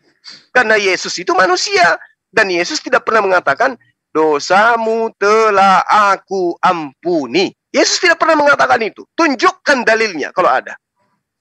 Yesus tidak akan pernah mau mengatakan dosamu telah aku ampuni, enggak ada. Dia hanya mengatakan dosamu telah ku ampuni. Kenapa Yesus mengatakan dosamu telah diampuni, bukan telah aku ampuni? Karena Yesus melihat orang itu sembuh. Di mana orang terdahulu, Pak, kalau dia sakit, itu berarti dia melakukan dosa. Dia kena kutuk, sehingga dia sakit. Tanda-tanda kutukan itu tanda-tanda bahwa dosa itu telah diampuni ketika orang itu sembuh. Maka ketika orang itu sembuh, apa yang dikatakan oleh Yesus? Dosamu telah diampuni. Siapa yang mengampuni? Dia yang telah mengutus aku melalui perantaraan aku. Sama ini. Sama. Qul in kuntum tuhibbunallaha fattabi'uni yuhibbukumullah wa yaghfir lakum dzunubakum wallahu ghafurur rahim. Barang siapa yang mengikuti aku, dosa-dosanya akan dihapuskan. Aku menyentuh batu sebagai bentuk wujud penghargaan, karena batu ini adalah batu sorga. Ibarat kata, orang merantau meninggalkan kampung halamannya, membawa sebuah benda dari rumahnya, benda itu adalah ciri khas dari rumahnya. Begitu dia di rantauan, ketika dia rindu akan rumahnya, yang dia sentuh adalah benda yang dia bawa. Contoh, Anda merantau, meninggalkan tempat Anda membawa baju anak Anda yang Anda sayangi. Ketika di rantauan Anda rindu, apa yang Anda lakukan? Mengambil baju anak Anda, menciumi baju itu. Apakah kemudian Anda menganggap bahwa baju itu adalah baju anak Anda? Bukan. Bahwa baju itu adalah anak Anda? Bukan. Sama ketika Anda menelpon, rindu sama istri yang jauh di sana. Begitu Anda nelpon, cium istri, yang Anda cium siapa? HP. Apakah HP itu adalah istri Anda? Tidak. Begitulah batu Hajar Aswad yang datang dari Jannah, yang datang dari surga. Karena Rasulullah rindu akan surga, beliau mengajarkan untuk menyentuh batu itu. Nah, orang-orang yang datang dari jauh melakukan ziarah mengikuti Rasulullah, dosanya diampuni. Bukan batu yang menghapus dosa, tapi amalan, upaya untuk sampai ke sana itulah yang menjadi penghapus dosa. Sama seperti yang saya katakan tadi, wudu bisa menghapus dosa. Apakah kemudian air yang menghapus dosa itu? Tidak. Tapi upaya melakukan amalan itulah dengan ikhlas menyebabkan dosa-dosa orang yang berwudu dengan air, dosanya terhapuskan, tergugurkan. Sehingga rahmat itu datang. Orang yang taat kepada perintah Tuhan pasti dapat rahmat. Orang yang mendapatkan rahmat pasti mendapatkan hidup yang kekal. Bagaimana caranya? Ikuti baginda Rasulullah Muhammad sallallahu alaihi wasallam. Makanya beliau dikatakan, engkau adalah rahmatan lil alamin. Ini data, Pak. Ini data. Jadi kemudian ketika Bapak mengatakan, wah Yesus itu adalah penghapus dosa, tidak ada dalilnya. Makanya ku minta, ada nggak di perjanjian lama Yesus itu penebus dosa? Ada nggak? Nggak ada, Bapak. Hanya mengatakan simbol-simbol. Baik. Demikian. Oke. Terima kasih Gurunda Zuma. Oke, sekarang kita sudah tepat ya, kita sudah melakukan 2 round. Ya, mohon maaf, Islam menanggapi. Oke, mohon maaf Gurunda, saya mohon Oke, sekarang giliran. Astagfirullahaladzim, catatan saya tersingkap. Oke, kita sudah melakukan 2 round ya, Gurunda Zuma dan Pak Ferry Iswawa untuk sesi tanya jawabnya. Jika saya salah, mohon saya dikoreksi. Apakah benar demikian? Iya. Baik, terima kasih. Catatan saya terlempar tadi. Baik, Ikhwan Fillah, demikianlah sesi tanya jawab yang berlangsung luar biasa antara Gurunda Zuma dengan Pak Ferry Iswawa yang menjawab tentang Mesias, siapakah Mesias yang dijanjikan dalam kitab orang Yahudi. Baik, kita langsung saja memasuki sesi ketiga. Ini adalah sesi battle. Masing-masing narasumber diberikan waktu selama 25 menit untuk memberikan narasi-narasi dan argumentasinya. Kita settingkan dulu waktunya selama 25 menit. Oke, kepada Aki Ilyas. Mohon izin untuk kita settingkan dulu waktunya. Untuk masing-masing bernarasi selama 25 menit. Baik, kita settingkan dulu Ikhwan Fillah semuanya. Mohon bersabar dan semoga paket data Pak Ferry nanti insya Allah sampai di akhir acara ya Pak Ferry ya, insya Allah. Oke, supaya lancar. Amin. Karena sampai saat ini listrik masih padam. Oke, baik. Waktu kita sudah settingkan, Iwan Villa semuanya kami berikan selama 50 menit ke depan langsung kepada kedua narasumber. Jadi di sini moderator tidak akan turun kecuali ada hal-hal yang dirasa moderator harus turun. Oke, waktu kami berikan kepada kedua narasumber, waktu dimulai ketika kedua narasumber berbicara. Silahkan. Baik. Pak, ini kita sedang berbicara mengenai Mesias. Di dalam Yesaya 7, nomor 14, nomor 15, di situ dikatakan bahwasanya anak yang lahir itu dinamai Immanuel.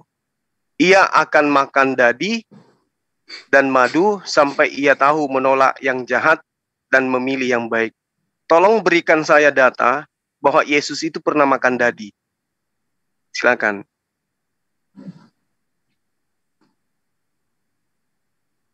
Di mana itu? Di dalam Yesaya 7 nomor 14, nomor 15, Pak.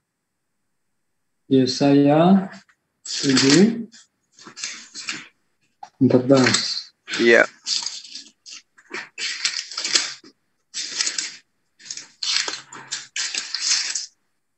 Oh.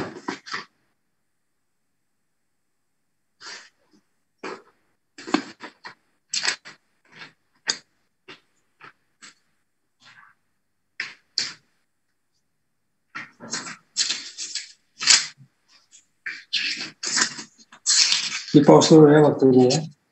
Iya Pak, dihapus. Di pause, sorry.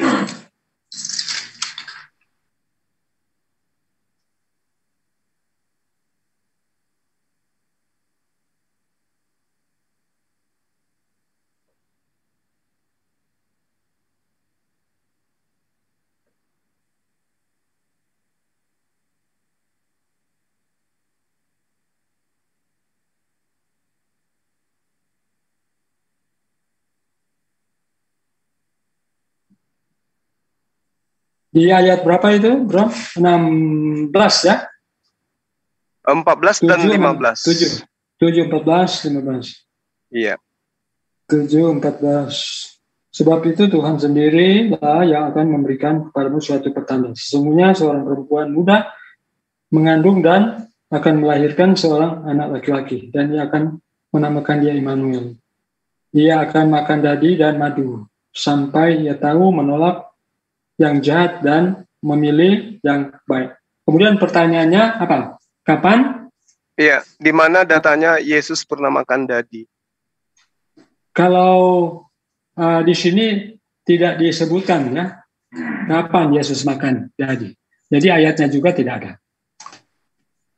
Berarti cocok nggak? Cocok tidak nubuatan itu untuk Yesus, Pak?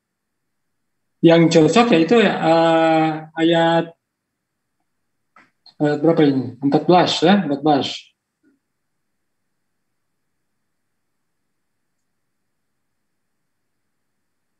Gimana tuh, Pak? Pak Ferry? Sebentar.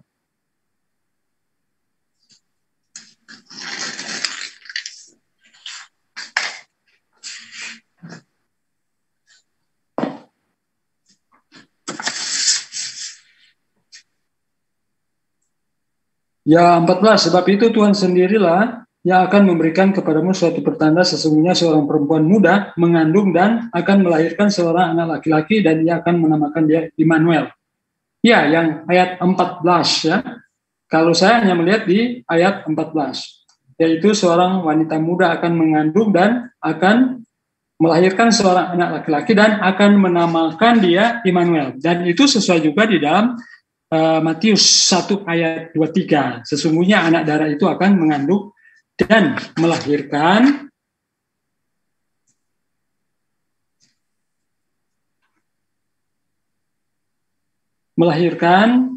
anak laki-laki dan mereka akan menamakan dia Immanuel, yang berarti Allah menyertai kita. Itu jawaban saya. Kalau minum dadi, makan dadi nggak ada? Tidak ada. Oke.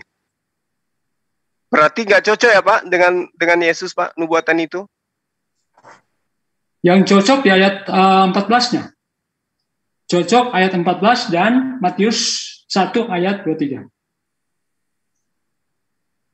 Oke. Jadi di dalam Yesaya, khususnya bab 7, nomor 14, nomor 15, sebab itu Tuhan sendirilah yang akan memberikan kepadamu suatu pertanda. Sesungguhnya seorang perempuan muda, tadi ini saya sudah bantah, perempuan muda di sini nggak cocok untuk Maria.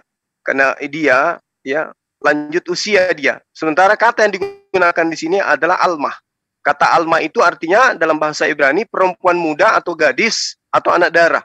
Sementara menurut bahasa Yunani, kata yang bermakna ganda, patretos, bisa sebagai anak darah, bisa sebagai kemudian perempuan muda, itu tidak ditemukan. Yang ada adalah betulah.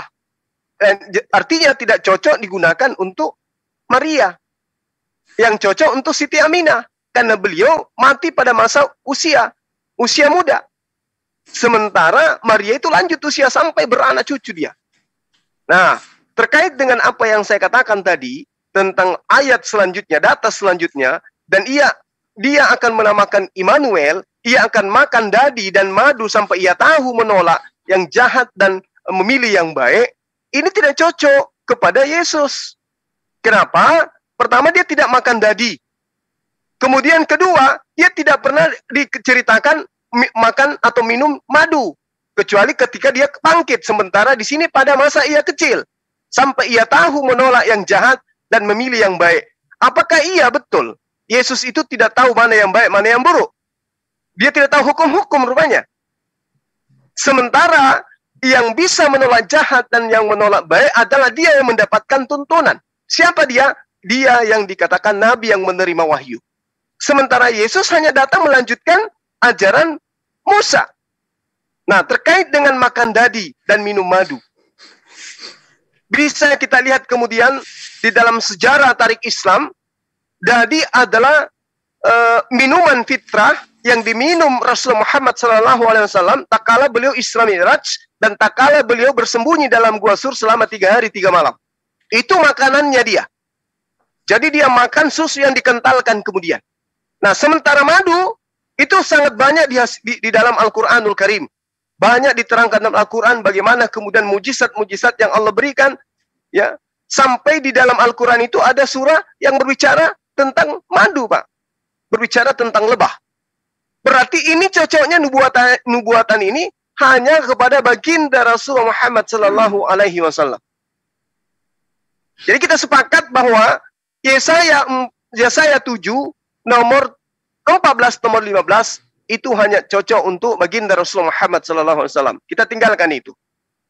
Kemudian kalau begitu, ya. Boleh saya selah? Silakan. Oke, jadi Anda mengatakan bahwa itu adalah baginda Muhammad ya? Oke, sekarang lebih cocok, Pak. Bukan itu cocok. Rasulullah tapi lebih cocok. Iya, betul. Jadi sekarang tunjukkan saja kapan Siti Aminah didatangi oleh Jibril. Silakan. Iya, baik. Jadi tentang Siti Aminah itu, Pak, diterangkan di dalam Al-Qur'anul Karim, memang tidak langsung dikatakan demikian. Tetapi Al-Quran mengatakan bahwa Rasulullah Muhammad SAW di masa praeksistensinya itu sudah diperjanjikan oleh Allah. Sudah dinyatakan oleh Allah. Al-Quran menerangkan itu. Artinya bahwasanya meskipun kemudian tidak ada cerita bahwa malaikat datang ke Siti Aminah dan seterusnya, tapi Al-Quran menerangkan wa is ahzallahu mitsaqa nabiyyin lama ataitukum min kitab wa hikmah thumma ja'akum rasulun musaddiqan lima ma'akum latu'minunna bihi wa latansurunna. Ini jelas Allah mengangkat perjanjian agung di praeksistensinya. Bahkan ada sosok rasul yang diutus kepada seluruh umat manusia. Dan itu adalah baginda Rasulullah Muhammad SAW yang saya katakan tadi, yuzakkihim. Ya, yang menghapus dosa manusia. Itulah dia. Berarti memang sudah direncanakan. Meski kemudian tidak diceritakan ibunya didatangi dan seterusnya. Tapi yang pasti di Yesaya 7 tidak menceritakan tentang ibunya akan didatangi oleh malaikat. Demikian. Silakan. Oke, jadi di Al-Quran saja tidak pernah ya satu ayat mengatakan Siti Aminah didatangi oleh malaikat Jibril ya. Tapi yang didatangi oleh malaikat Jibril adalah Isa sendiri. Jadi ini juga bukti yang kuat bahwa dialah Mesias yang dijanjikan, Mesaya. Apa istilahnya kalau di Muslim ya, Al-Masih ya, Isa Al-Masih. Jadi tidak ada dikatakan baginda Muhammad, tetapi Isa Al-Masih ya. Jadi tidak ada satu ayat yang mendukung akan pernyataan Anda bahwa Siti Aminah atau baginda Muhammad lah yang dijanjikan itu, sesuai dengan ayat yang Anda baca di Yesaya pasal 7 ayat 14 ya. Silakan. Iya. Jadi di Yesaya 7 itu, Pak, tidak ada bercerita tentang apa? Tentang orang-orang tidak ada bercerita tentang ibu akan didatangi oleh malaikat. Itu nggak ada, Pak. Nggak ada. Ini bercerita tentang tipikal orang yang kemudian datang itu makan dadi, minum madu. Dan itu tidak diperhatikan oleh Yesus, berarti bukan dia. Nah, sekarang kalau bukan dia, lalu siapa yang diceritakan minum dadi itu? Nah, lalu kemudian ketika berbicara, pertanyaan Anda berkata, mana malaikat datang kepada Rasulullah Muhammad SAW? Pak, Al-Quran menguraikan begini. Bismillahirrahmanirrahim. Wa taqallubaka fis-sajidin. Dan engkau Muhammad, ya, aku melihat perubahan gerakan badanmu di antara orang-orang yang sujud. Maksudnya, Allah memerintahkan kepada Nabi Muhammad SAW kemudian, ya, itu berasal dari orang-orang yang kemudian mensucikan dirinya. Gerak daripada Rasulullah Muhammad SAW itu kemudian dari sulbi ke sulbi orang-orang yang sujud mensucikan diri kepada Tuhan. Dalam arti kata, orang-orang yang pada dirinya tidak pernah melakukan kesyirikan kepada Tuhan. Inilah yang kemudian diterangkan oleh Al-Quranul Karim. Jadi tidak perlu kemudian malaikat Jibril datang kepada Siti Aminah. Kenapa? Karena Siti Aminah itu bukan nabi. Bukan nabi. Tapi Rasulullah Muhammad SAW kemudian bersabda di dalam hadisnya, sesungguhnya Allah memilih dari keturunan Ibrahim adalah Ismail, Kinana dari Bani Ismail, dia memilih Quraisy dari Bani Kinana, dia dipilih Bani Hashim dan Quraisy, dan dia dipilih aku, Rasulullah SAW, dari Bani Hashim.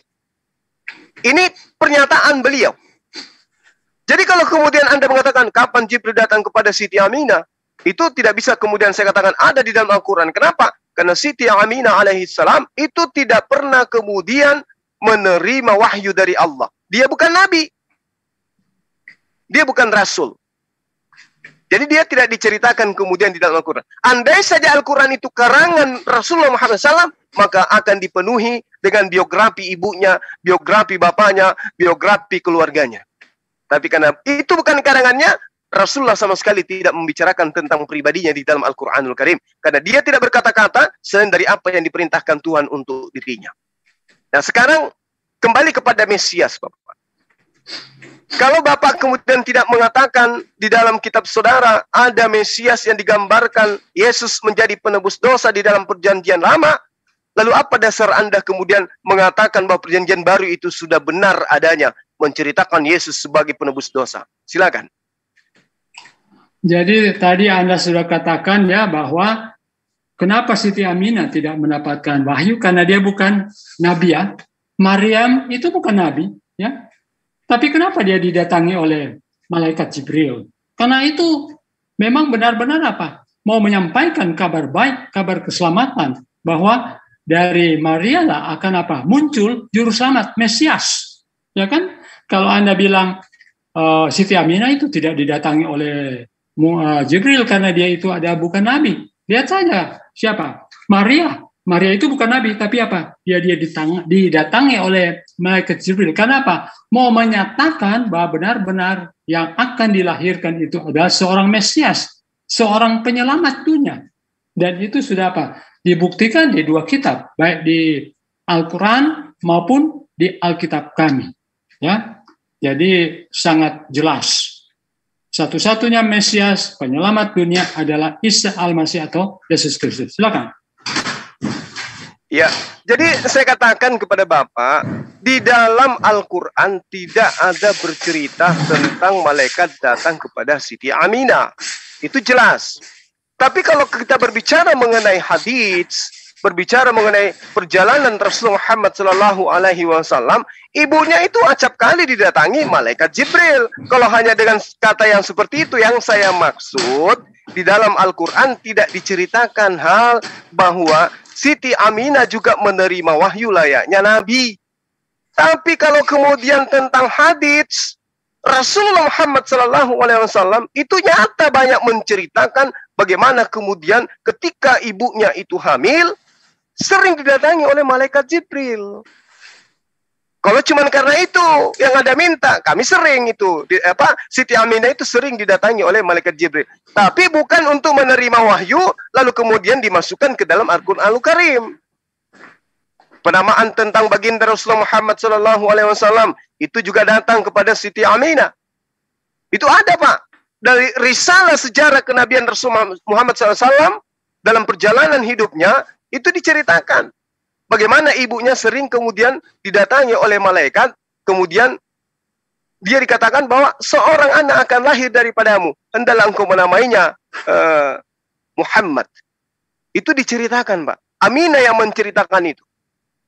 Ya, sehingga kalau Anda berbicara mengenai malaikat datang kepada ibunya, tapi di dalam hadits banyak diriwayatkan dari Abdullah bin Wahab, dari bibinya telah berkata, sungguh kami telah mendengar Siti Aminah ketika beliau mengandung Rasulullah SAW bersabda, aku tidak merasa akan kehamilanku dan aku tidak merasa adanya beban berat atau rasa sakit karena kehamilanku sebagaimana yang dirasakan oleh wanita-wanita lain selain daripada aku, kecuali yang tidak aku akui kalau aku masih bersuci untuk mengangkat hadat atau haid.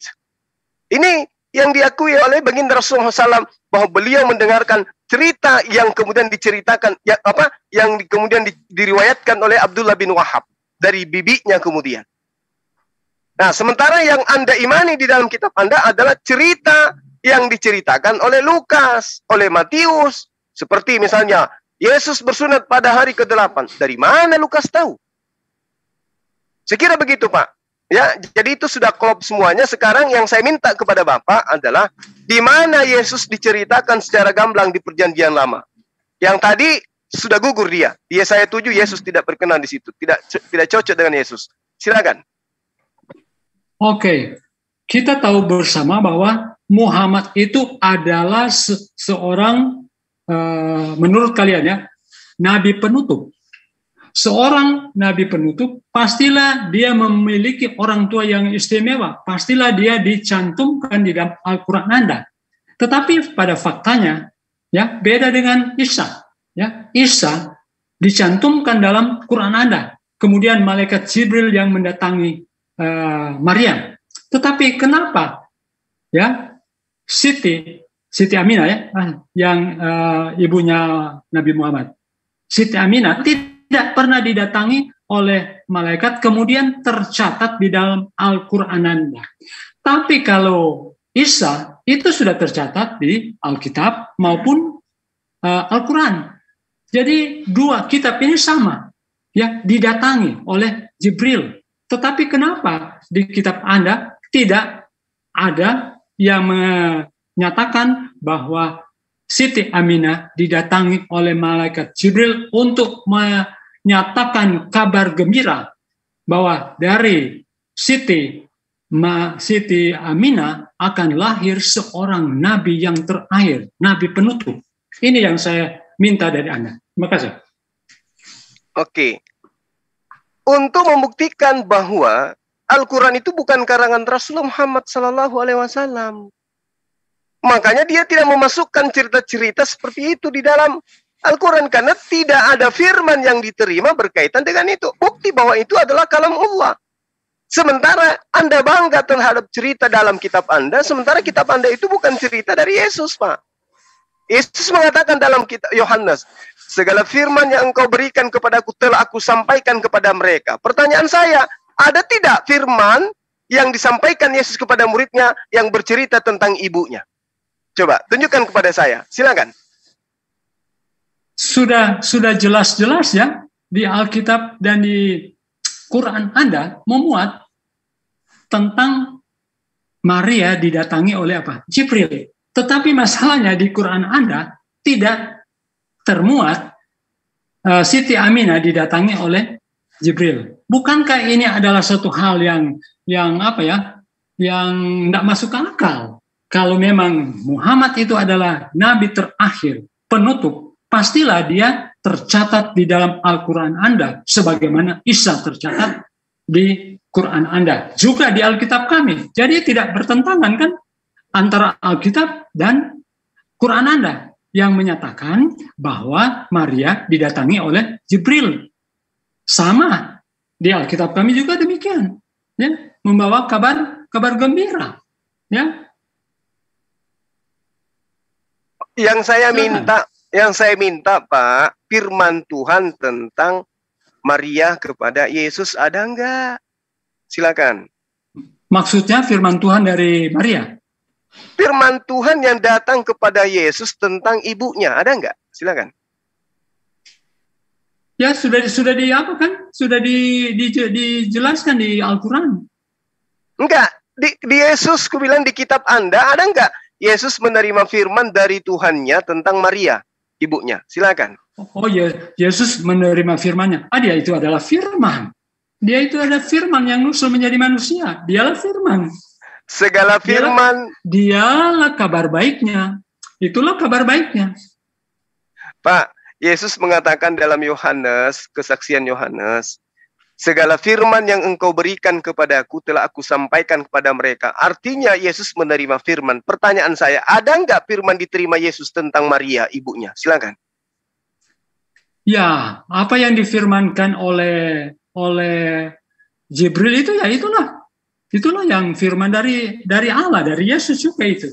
Boleh izin saya tengahi Gurunda Zuma Ya, dan Pak Ferry. Oke, kita pause dulu. Ya, baik Pak Ferry, yang dimaksudkan oleh Gurunda Zuma, adakah ayat di dalam Bible yang Yesus sendiri yang berkata kepada murid-muridnya tentang Maria atau Maryam, yaitu ibunya? Demikian Pak Ferry, silakan dilanjutkan. Ya, pada waktu Yesus disalibkan, dia katakan kepada murid-muridnya, inilah ibuku, kan dia mengakui bahwa Maryam adalah ibunya waktu dia disalib. Itu kan pengakuan dari Yesus bahwa Maryam adalah ibunya pada waktu Yesus disalib.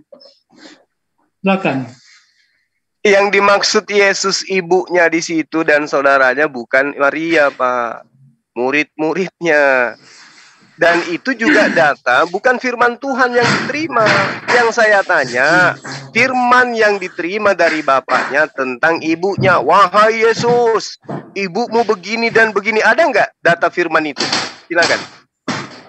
Tidak disebutkan. Tetapi Yesus kan mengakui bahwa Maria adalah ibunya ketika dia berada di salib bersama dengan murid-muridnya. Tetapi tentang Maryam didatangi oleh malaikat Jibril itu tercatat baik di Al-Quran maupun di Alkitab. Jadi dengan demikian inilah yang membuktikan bahwa memang benar-benar Isa itu adalah Mesias, ya, juru selamat. Jadi sudah jelas itu. Tidak ada hubungannya, Pak. Mesias dengan ibunya Maria didatangi oleh malaikat, tidak ada hubungannya. Yang Bapak tanya, iya, mana nubuatannya bahwa malaikat akan datang ke ibunya? Ada enggak? Silakan. Itu kan langsung didatangi kan? Itu kan membuktikan. Nubuatan bahwa Mesias itu ibunya akan didatangi oleh malaikat. Ada enggak datanya, Pak? Sementara tadi jelas Mesias itu makan dadi. Mesias Anda tidak makan dadi. Tidak disebutkan, ya. Tidak disebutkan, tapi sudah jelas kan dia didatangi oleh malaikat Jibril, kemudian memberikan kabar gembira kepada Maria. Baik dalam Alkitab maupun Quran demikian. Jadi itu kan buktinya dari firman Tuhan. Jadi baik di Al-Quran maupun di Alkitab itu sama. Mereka itu dikatakan tentang kelahiran seorang anak laki-laki. Jadi Maryam akan mengandung dan akan melahirkan. seorang anak laki-laki. Dan dialah Isa Al-Masih, ya, juru selamat. Jadi bukan Muhammad sebetulnya, ya. Kalau kita mau kembali lagi, ya, siapa sebetulnya juru selamat itu? Ya, di Al-Quran itu tidak ada. Bahkan Siti Aminah itu tidak didatangi langsung oleh malaikat Jibril. Malah Isa yang Maria yang didatangi oleh malaikat Jibril. Kalau memang betul-betul ya Muhammad itu adalah nabi yang terakhir, ya, yang istimewa, pastilah malaikat akan mendatangi Siti Aminah, kemudian menyatakan kabar gembira, dan itu pastilah tercatat di Al-Quran Anda. Tapi buktinya tidak tercatat dalam Al-Quran Anda. Siapa yang lebih penting, Isa atau Muhammad tentang kelahirannya? Ya, kalau kita mau pikirkan, mungkin Anda bilang, ini bukan memuat silsilah, tetapi berbicara tentang silsilah, kok kenapa Isa ada, maksudnya kelahirannya, sedangkan Muhammad tidak ada? Silakan. Ya, jadi Isa diceritakan tentang kelahirannya, Pak. Dia beribu agar manusia berpikir paham bahwa Isa itu bukan Tuhan. Kalau Rasulullah Muhammad SAW tidak diceritakan ibunya di dalam Al-Quran, bukan berarti Rasulullah Muhammad SAW itu adalah Tuhan, karena tidak ada ibunya. Dan tidak ada manusia yang menuhankan Rasulullah Muhammad SAW. Jadi tidak perlu dibahas ibunya. Isa alaihissalam dibahas ibunya di kitab Anda, juga dibahas di kitab saya, tapi tetap saja dituhankan. Tapi bukan itu yang menjadi tema kita. Kalau bercerita tentang malaikat datang kepada ibu seorang manusia, malaikat datang ke Siti Hagar, malaikat datang ke Elizabeth, malaikat datang kepada Maria, bahkan ke Sarah juga malaikat itu datang. Lalu apakah kemudian mereka ini ibu-ibu Tuhan? Tidak, Pak. Yang saya tanya, ketika Anda mengatakan kenapa tidak diceritakan ibunya di dalam Al-Quran? Karena Al-Quran itu bukan kitab clipping, bukan kitab sejarah, Pak. Tidak seperti dengan kitab Anda, kitab sejarah. Cuman sayangnya kisahnya Yesus tidak diceritakan pada usia yang seharusnya diceritakan. Itu loh, Pak, susahnya. Kalau pertanyaan beda jawabannya. Yang saya tanya, apakah ada nubuatan malaikat datang kepada seorang ibu Tuhan? Itu loh yang saya tanyakan. Kalau dibilang malaikat datang ke Jibril, kan tadi sudah saya katakan, Pak. Berapa banyak hadits yang menceritakan Jibril datang kepada ibunya Yesus, ibunya Rasulullah, Siti Aminah. Tapi tidak diceritakan di dalam Al-Quran. Kenapa? Karena itu bukan firman Tuhan. Beda dengan kitab Anda. Semuanya dimasukkan. Karangan Lukas dimasukkan, karangan Matius dimasukkan. Hancur berantah di dalam entah apa-apa ditulisnya. Biar susu di jama-nyama, biji sakar keledai. Masuk semua, Pak. Al-Quran tidak boleh masuk. Malaikat Jibril datang kepada Aminah, tapi karena itu bukan firman Tuhan, hanya kesaksian orang-orang, nggak boleh masuk ke dalam Al-Quran, karena bukan wahyu kepada Rasulullah. Itulah hebatnya Al-Quran. Nah sekarang, apa benar bahwa tidak ada nubuatan di dalam perjanjian lama bercerita bahwa Tuhan akan datang kepada ibu Tuhan? Silakan, Pak. Jadi saya sudah katakan tadi, ya untuk membuktikan bahwa Yesus itu adalah Mesias dibuktikan dengan dua kitab, ya. Jadi baik di Al-Quran maupun di Alkitab, Maryam didatangi oleh Jibril untuk mengatakan ya tentang kelahiran seorang Mesias.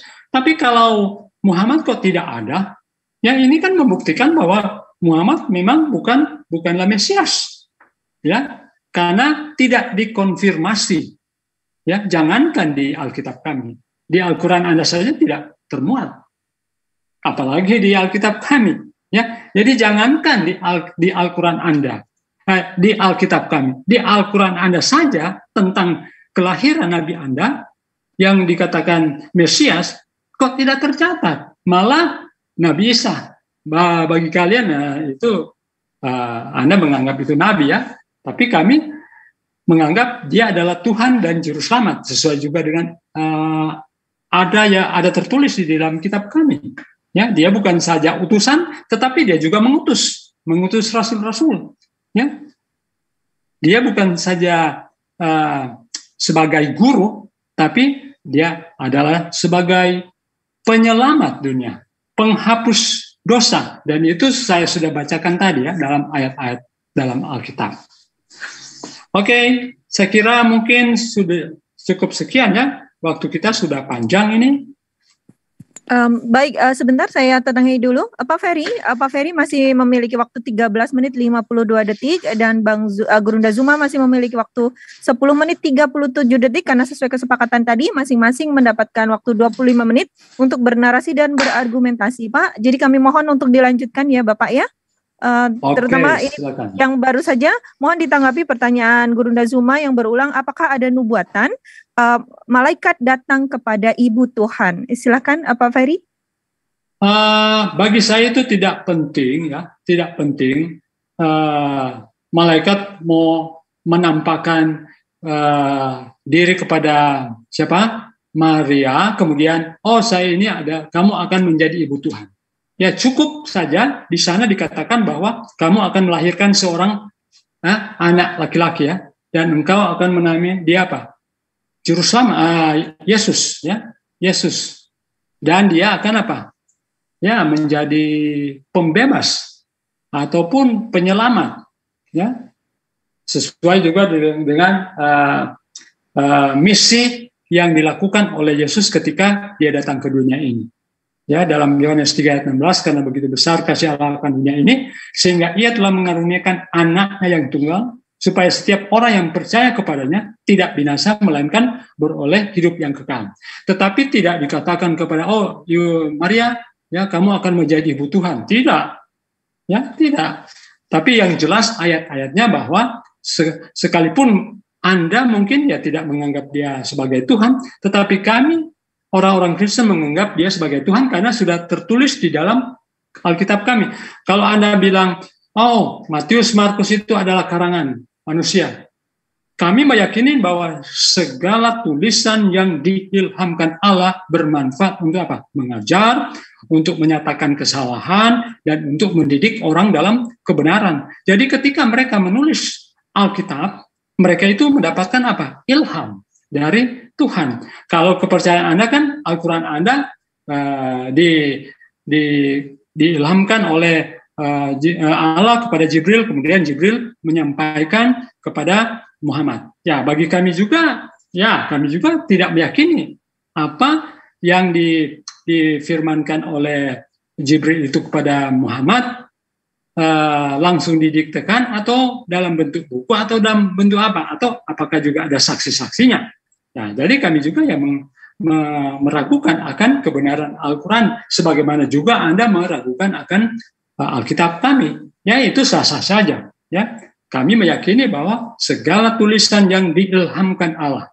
Jadi apa yang ditulis oleh para rasul itu adalah benar-benar ilham dari Allah. Ya, melalui tentunya Roh Kudus. Silakan, kita habiskan waktu saja. Baik. Jadi Al-Quran jelas Pak di dalam Al-Baqarah dan juga surah An-Nahl, di situ jelas kul man kana aduwwan li Jibril kul nazzalahu ruhul qudus, itu jelas datang kepada Rasulullah. Boleh enggak saya minta, Anda kan tidak bisa menemukan data di dalam kitab Anda bahwa malaikat datang ke Ibu Tuhan mengatakan engkau adalah Ibu Tuhan. Nah sekarang boleh enggak saya minta pernyataan Bapak yang terakhir, ada data di kitab Anda bahwa Roh Kudus datang kepada Lukas. Ada enggak? Saya sudah katakan tadi, segala tulisan yang diilhamkan Allah. Jadi tulisan-tulisan oleh para rasul itu adalah atas ilham Allah. Ya.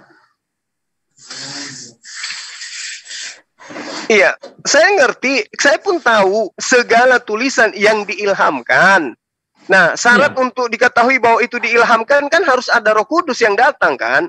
Nah, bagaimana Anda bisa mengatakan Lukas menulis berdasarkan ilham, sementara tidak ada data yang mengatakan Roh Kudus datang ke Lukas? Gimana itu, Pak? Bukankah Roh Kudus itu juga sudah dijanjikan oleh Yesus ketika dia naik ke surga? Iya, ke Lukasnya ada nggak datanya, Pak? Roh Kudus itu kan kita tidak bisa membatasi kekuasaan Roh Kudus juga, karena Roh itu kan tidak bisa dilihat, ya kan? Tapi Yesus mengatakan ya dari buah-buahnya kamu akan apa? Ya? Apakah kamu benar-benar berasal dari Allah atau tidak? Melalui perbuatan mereka. Apakah sudah mencerminkan akan firman Tuhan atau tidak? Jadi dari buah-buahnya kita tidak bisa melihat itu Roh Kudus bekerja kepada seseorang. Namun dari buah-buahnya kita bisa melihat bahwa dia itu adalah dikuasai oleh Roh Kudus. Nggak, gini Pak, Lukas ini kan terlalu lebay Pak di dalam tulisannya, dalam karangannya. Langit terbelah, kemudian dia melihat Yesus duduk di sebelah kanan Bapa, mendengarkan suara dari langit. Ini Lukas pernah nggak mendapat Roh Kudus Pak? Ada nggak dalilnya bahwa Roh Kudus datang kepada Lukas? Kok karangannya terlalu hebat kali Pak? Silakan. Jangankan Lukas ya menerima Roh Kudus sehingga dia bisa menulis. Muhammad saja bisa mendengarkan sandal Bilal di surga, bro. Bagaimana ya, dengan pernyataan itu karena ada dalilnya. Kul man kana aduwwan li Jibril fa innahu nazzalahu ala qalbika bi idznillah. Kul man kana aduwwan li Jibril itu fakta. Kul nazzalahu ruhul kudus. Itu datang kepada beliau. Nah, sekarang mana dalilnya Lukas kedatangan Roh Kudus? Tunjukkan dalilnya, silakan. Oke. Di Quran surat berapa Muhammad mendapatkan Roh Kudus? Ketika dia mengatakan bahwa dia mendengar Bilal, sandal Bilal sudah berada di surga. Quran surat berapa itu, bro? Saya cek. Itu jelas, Pak. Bisa dibaca di Asy-Syura ayat 52. Surat berapa itu? Nomor berapa itu? Saya cek. Asy-Syura 52. Ingat ya, Bapak belum menjawab pertanyaan saya ya. Hanya menjadikan pertanyaan sebagai tameng untuk menyembunyikan apa yang tidak bisa Bapak jawab. Asy-Syura berapa? Asy-Syura berapa? Wa kadzalika auhayna ilaika ruham min amrina ma kunta tadri ayat 52, Pak. Dan sungguh engkau benar. Subhanallah. Nomor berapa? Al-Quran surah Asy-Syura ayat 52. Asy-Syura itu nomor berapa, bro? Saya nggak hafal nomor surahnya. Anda kan saya karena kan ini bukan Bible, jadi, Pak. Ini bukan Bible. Bible itu yang pakai nomor gitu. Coba Asy-Syura itu nomor berapa? Kalau saya kan misalnya surat Maria, itu 19. Itu kan? Bapak. Saya cukup mengatakan Asy-Syura ayat 52, umat Islam udah tahu. Oke, coba di-share di screen, share screen. Apa yang Anda ingin tahu di situ, Pak? Kok kayak penting kali, Pak? Ini kan mau buktikan apakah Roh Kudus itu. Nah, sekarang apakah Bapak bisa membuktikan Roh Kudus datang kepada Lukas? Sebentar, nanti saya jawab itu. Iya. Mohon izin, Bapak dari tadi cuma bertanya terus kok. Ini kan sama dengan sama dengan bertanya. Ya, tanya jawab kan? Iya, ini Pak. Lihat ini Pak. Kami jadikan Al-Quran itu cahaya. Al-Quran itu cahaya bagi Rasulullah Muhammad sallallahu alaihi wasallam. Wa kadzalika auhayna ilaika ruhan min amrina ma kunta tadri mal kitab walal iman walakin ja'alnahu nuran nahdi bi man nasya'u min ibadina. Wa innaka ini merujuk kepada Rasul dan engkau benar-benar membimbing manusia kepada jalan lurus. Kenapa? Karena dia adalah roh. Dia mendapatkan roh, dia mendapatkan bimbingan dari Allah. Ayatnya ada Al-Quranul Karim Asy-Syura ayat 52. Sekarang pertanyaan saya, tolong dijawab. Di mana datanya dikatakan Roh Kudus datang kepada Lukas sehingga dia bisa menulis setebal itu? Langit terbelah, melihat surga, melihat Yesus duduk di samping kanan Bapa. Berarti dia melihat Bapa. Yesus sendiri tidak pernah melihat Bapa, tapi Lukas melihat Bapa. Coba, ngeri itu data. Tunjukkan kepada saya Lukas mendapatkan bimbingan Roh Kudus. Di mana itu tertulis? Silakan. Tidak ada datanya. Anda tunjukkan tadi Muhammad mendapatkan Roh Kudus sehingga dia bisa mendengar. Nggak bisa Bapak, nggak bisa kemudian. Di surga. Anda ternyata penipu juga rupanya. Mohon izin menipu juga rupanya. Ternyata Anda sama aja dengan Kristen yang lain. Tidak bisa tunjukkan. Mohon izin. Dia mendapatkan bimbingan Roh Kudus, Pak. Ayat mana itu? Tunjukkan. Ini Asy-Syura ayat 52. Baik, mohon izin, Gurunda. Pak Ferry, Asy-Syura itu adalah surat nomor 42. Oke. Oke, Halo, ya. Pak Ferry, apakah suara saya bisa Oke. Asyura ayat. Oke, 42. Dan mohon 42. dijawab pertanyaan dari Guru Zuma, apakah Dia nggak ada akan bukti? bisa jawab. Dia ini sama aja dengan 42. Kristen yang lain rupanya. 42 ayat. Baik. Pendeta Ya, kita kan Jumur. 52. 42 ayat Ayat 52. 52. Iya. Hanya bisa bertanya. Oke, ayat 52. Baik. Kita Dan cek, setelah kita cek. Ya. Setelah ini mohon Ya. Pak Ferry untuk memberikan tanggapan. 52. Apakah ada bukti Roh Kudus datang kepada Lukas? 52. Demikian ya Pak Ferry. Terima kasih. 52 ya. Mana 52? Dan demikianlah kami mewahyukan kepadamu Muhammad roh Al-Quran dengan perintah kami. Sebelumnya engkau tidaklah mengetahui apakah kitab Al-Quran dan kenapa? Apakah iman itu? Tetapi kami jadikan Al-Quran itu cahaya. Dengan itu kami memberi petunjuk siapa yang kami kehendaki di antara hamba-hamba kami. Dan sungguh engkau benar-benar membimbing manusia kepada jalan yang lurus. Oke, kalau bilang membimbing ke jalan yang lurus, ya, membimbing ke jalan yang lurus. Kenapa? Muhammad menyuruh untuk apa? Membunuh cicak. Karena dengan membunuh cicak mendapat hidayah. Baik, Pak Ferry, mohon Guru Zuma mohon tidak ditanggapi dulu. Kami mohon Pak Ferry untuk memberikan jawaban atas pertanyaan Guru Zuma yang berulang. Apakah ada bukti Roh Kudus datang kepada Lukas? Terima kasih. Baru nanti Guru Zuma boleh menanggapi. Silakan. Mohon maaf saya jadi ikut campur. Silakan. Ketika Yesus naik ke surga, sebelum dia naik ke surga, dia sudah menjanjikan kepada apa? Murid-muridnya bahwa dia akan mengirimkan seorang penolong. Siapakah seorang penolong itu? Yaitu apa? Roh Kudus. Ya, jadi itu dijanjikan bukan saja kepada Lukas, tetapi kepada apa? Pengikut-pengikutnya, kepada semua orang yang percaya kepada Yesus. Ya, jadi Roh Kudus itu penolong itu sudah diberikan. Jadi kepada siapa saja yang percaya, meyakini akan firman Tuhan, mereka lah yang akan apa? Mendapatkan Roh Kudus. Jadi bukan per orang saja. Bukan per orang saja, tetapi itu secara umum ya sudah diberikan seorang penolong, yaitu Roh Kudus. Itu sebabnya ketika mereka menulis akan surat-surat, ya, misalnya Paulus, ya, dia menulis surat-suratnya, kemudian Matius, Markus, Lukas menulis Injil, ya mereka itu mendapatkan ilham, yaitu apa? Roh Kudus yang bekerja. Jadi berbicara tentang Roh Kudus kita tidak bisa melihat kan, tetapi Yesus katakan dengan buah-buah mereka kita bisa mengetahui bahwa mereka itu berasal dari Allah atau tidak. Mohon maaf, bagaimana dengan dalilnya Pak Ferry? Apakah ada di dalam Bible? Ya, dalilnya yaitu apa? Ketika Yesus mau naik ke surga kan dia menjanjikan apa? Aku akan memberikan kamu apa? Seorang penolong. Siapakah penolong itu? Penolong itu yaitu apa? Roh Kudus. Di kitab Yohanes itu. Baik, silakan Guru Zuma. Yang saya minta dalilnya, ya, mana dalilnya bahwa kitab Anda, kitab Lukas itu adalah wahyu dari Roh Kudus? Mana dalilnya? Silakan.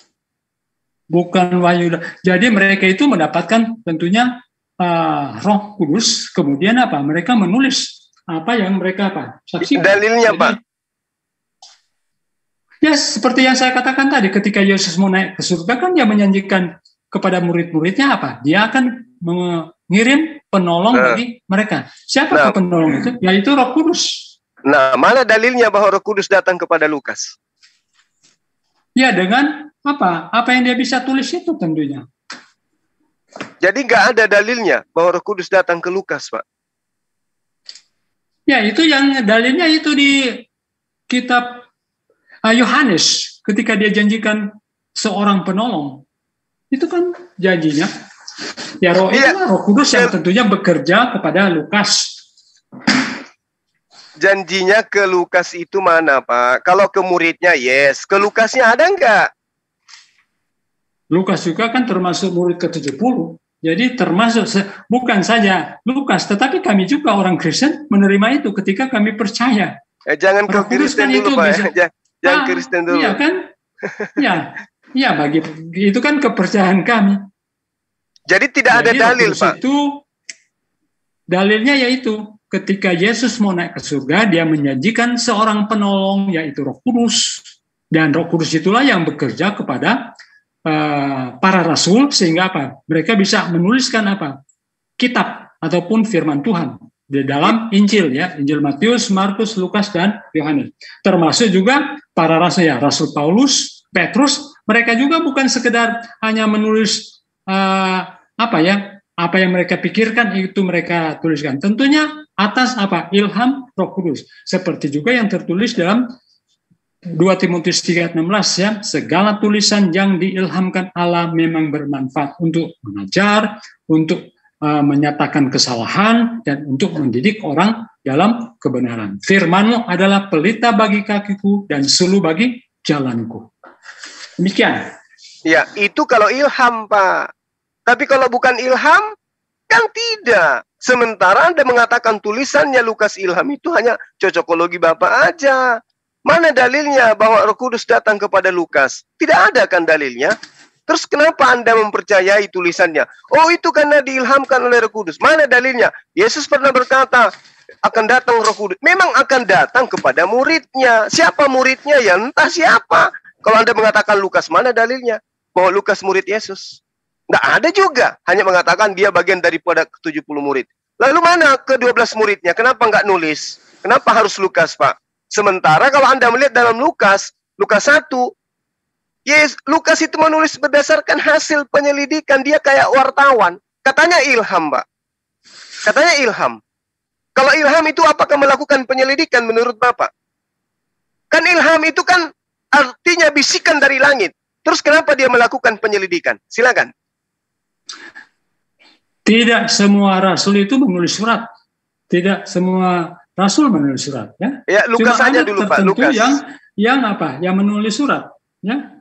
Sama dengan ya Petrus, ya rasul, dia menulis surat. Kemudian siapa lagi? Yohanes, ya, dia menulis surat juga. Tetapi tidak semua rasul, ya, murid-murid Yesus menulis surat. Tetapi berbicara tentang Lukas, Matius, Markus, Lukas, Yohanes, mereka itu tentunya mendapatkan ilham, ya, mendapatkan tuntunan Roh Kudus. Ya, seperti ayat yang saya katakan tadi, ya, dalam 2 Timotius 3:16, ya, segala tulisan yang diilhamkan Allah, ya, memang bermanfaat untuk apa? Mengajar, mendidik, dan menyatakan kesalahan orang. Jadi ketika mereka menulis, mereka itu atas tuntunan Roh Kudus, ya, atas tuntunan Roh Kudus. Dan Roh Kudus itu sudah apa? Dijanjikan oleh Yesus ketika dia naik ke surga, maka dia berkata, aku akan memberikan apa? Seorang penolong bagi kamu, ya. Dan Yesus juga berjanji, aku akan menyertai kalian sampai pada akhir zaman. Dan ini menjadi tentunya bagian daripada apa? Murid-murid Yesus, termasuk Matius, Markus, Lukas, dan Yohanes. Demikian. Itu kan asumsi Bapak. Andai saja Khairin Anwar hidup pada masa itu dan juga menulis, maka tulisannya pun Anda akan katakan itu adalah ilham dari Tuhan.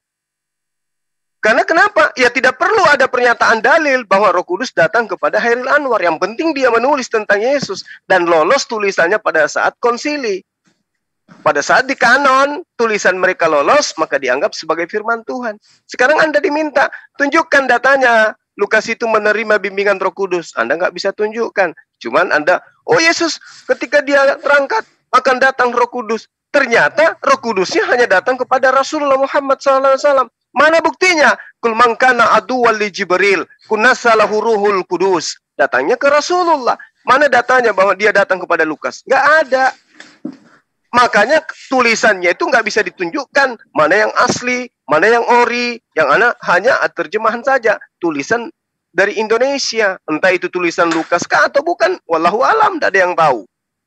Nah, jadi ketika kita kembali kepada tema tentang Mesias, buku yang Anda jadikan acuan kemudian untuk mengatakan Mesias itu adalah Tuhan menjadi manusia, itu tidak bisa dijadikan acuan, Pak.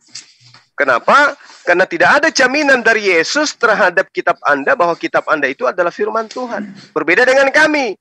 Zalikal kitabu la raiba fihi hudal lil muttaqin. Al-Quran bercerita tentang dirinya. Aku adalah kitab suci dari Allah yang tidak ada keraguan tentang kebenarannya di dalamnya. Kitab Anda enggak.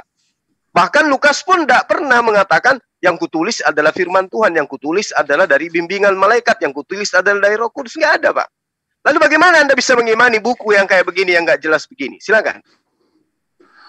Oke. Tadi saya sudah katakan kan, segala tulisan yang diilhamkan Allah. Jadi semua itu adalah atas ilham Allah. Kalau kita kembali kepada kepada Al-Quran, ya, ketika Muhammad mendapatkan wahyu, ya, umur berapa Muhammad menjadi nabi? Ya, kemudian siapa yang mengkonfirmasi bahwa Muhammad itu nabi dan siapa saksinya ketika dia mendapatkan wahyu? Tidak ada saksi. Ya, bahkan ketika dia mendapatkan wahyu, dia berada di gua, ya, dia berada di gua. Nah, ya, bilangan 12 ayat 6. Lalu berfirmanlah ia, dengarlah firmanku ini. Jika di antara kamu ada seorang nabi, maka aku, Tuhan, menyatakan diriku kepadanya dalam penglihatan, aku berbicara dengan dia dalam mimpi. Pertanyaan, apakah Muhammad pernah mendengarkan suara Allah SVT? Ya. Kemudian dalam 2 Petrus 2 ayat 4. Sebab jikalau Allah tidak menyayangkan malaikat-malaikat yang berbuat dosa, tetapi melemparkan mereka ke dalam neraka, dan dengan demikian menyerahkannya ke dalam gua-gua yang gelap untuk menyimpan mereka sampai hari penghakiman. Jadi di gua itu, dalam nabi-nabi Alkitab itu tidak ada mencari ilham, tinggal di gua, bertapa di gua, tidak ada itu, ya. Ya, hanya Muhammad yang melakukan hal itu. Karena memang ya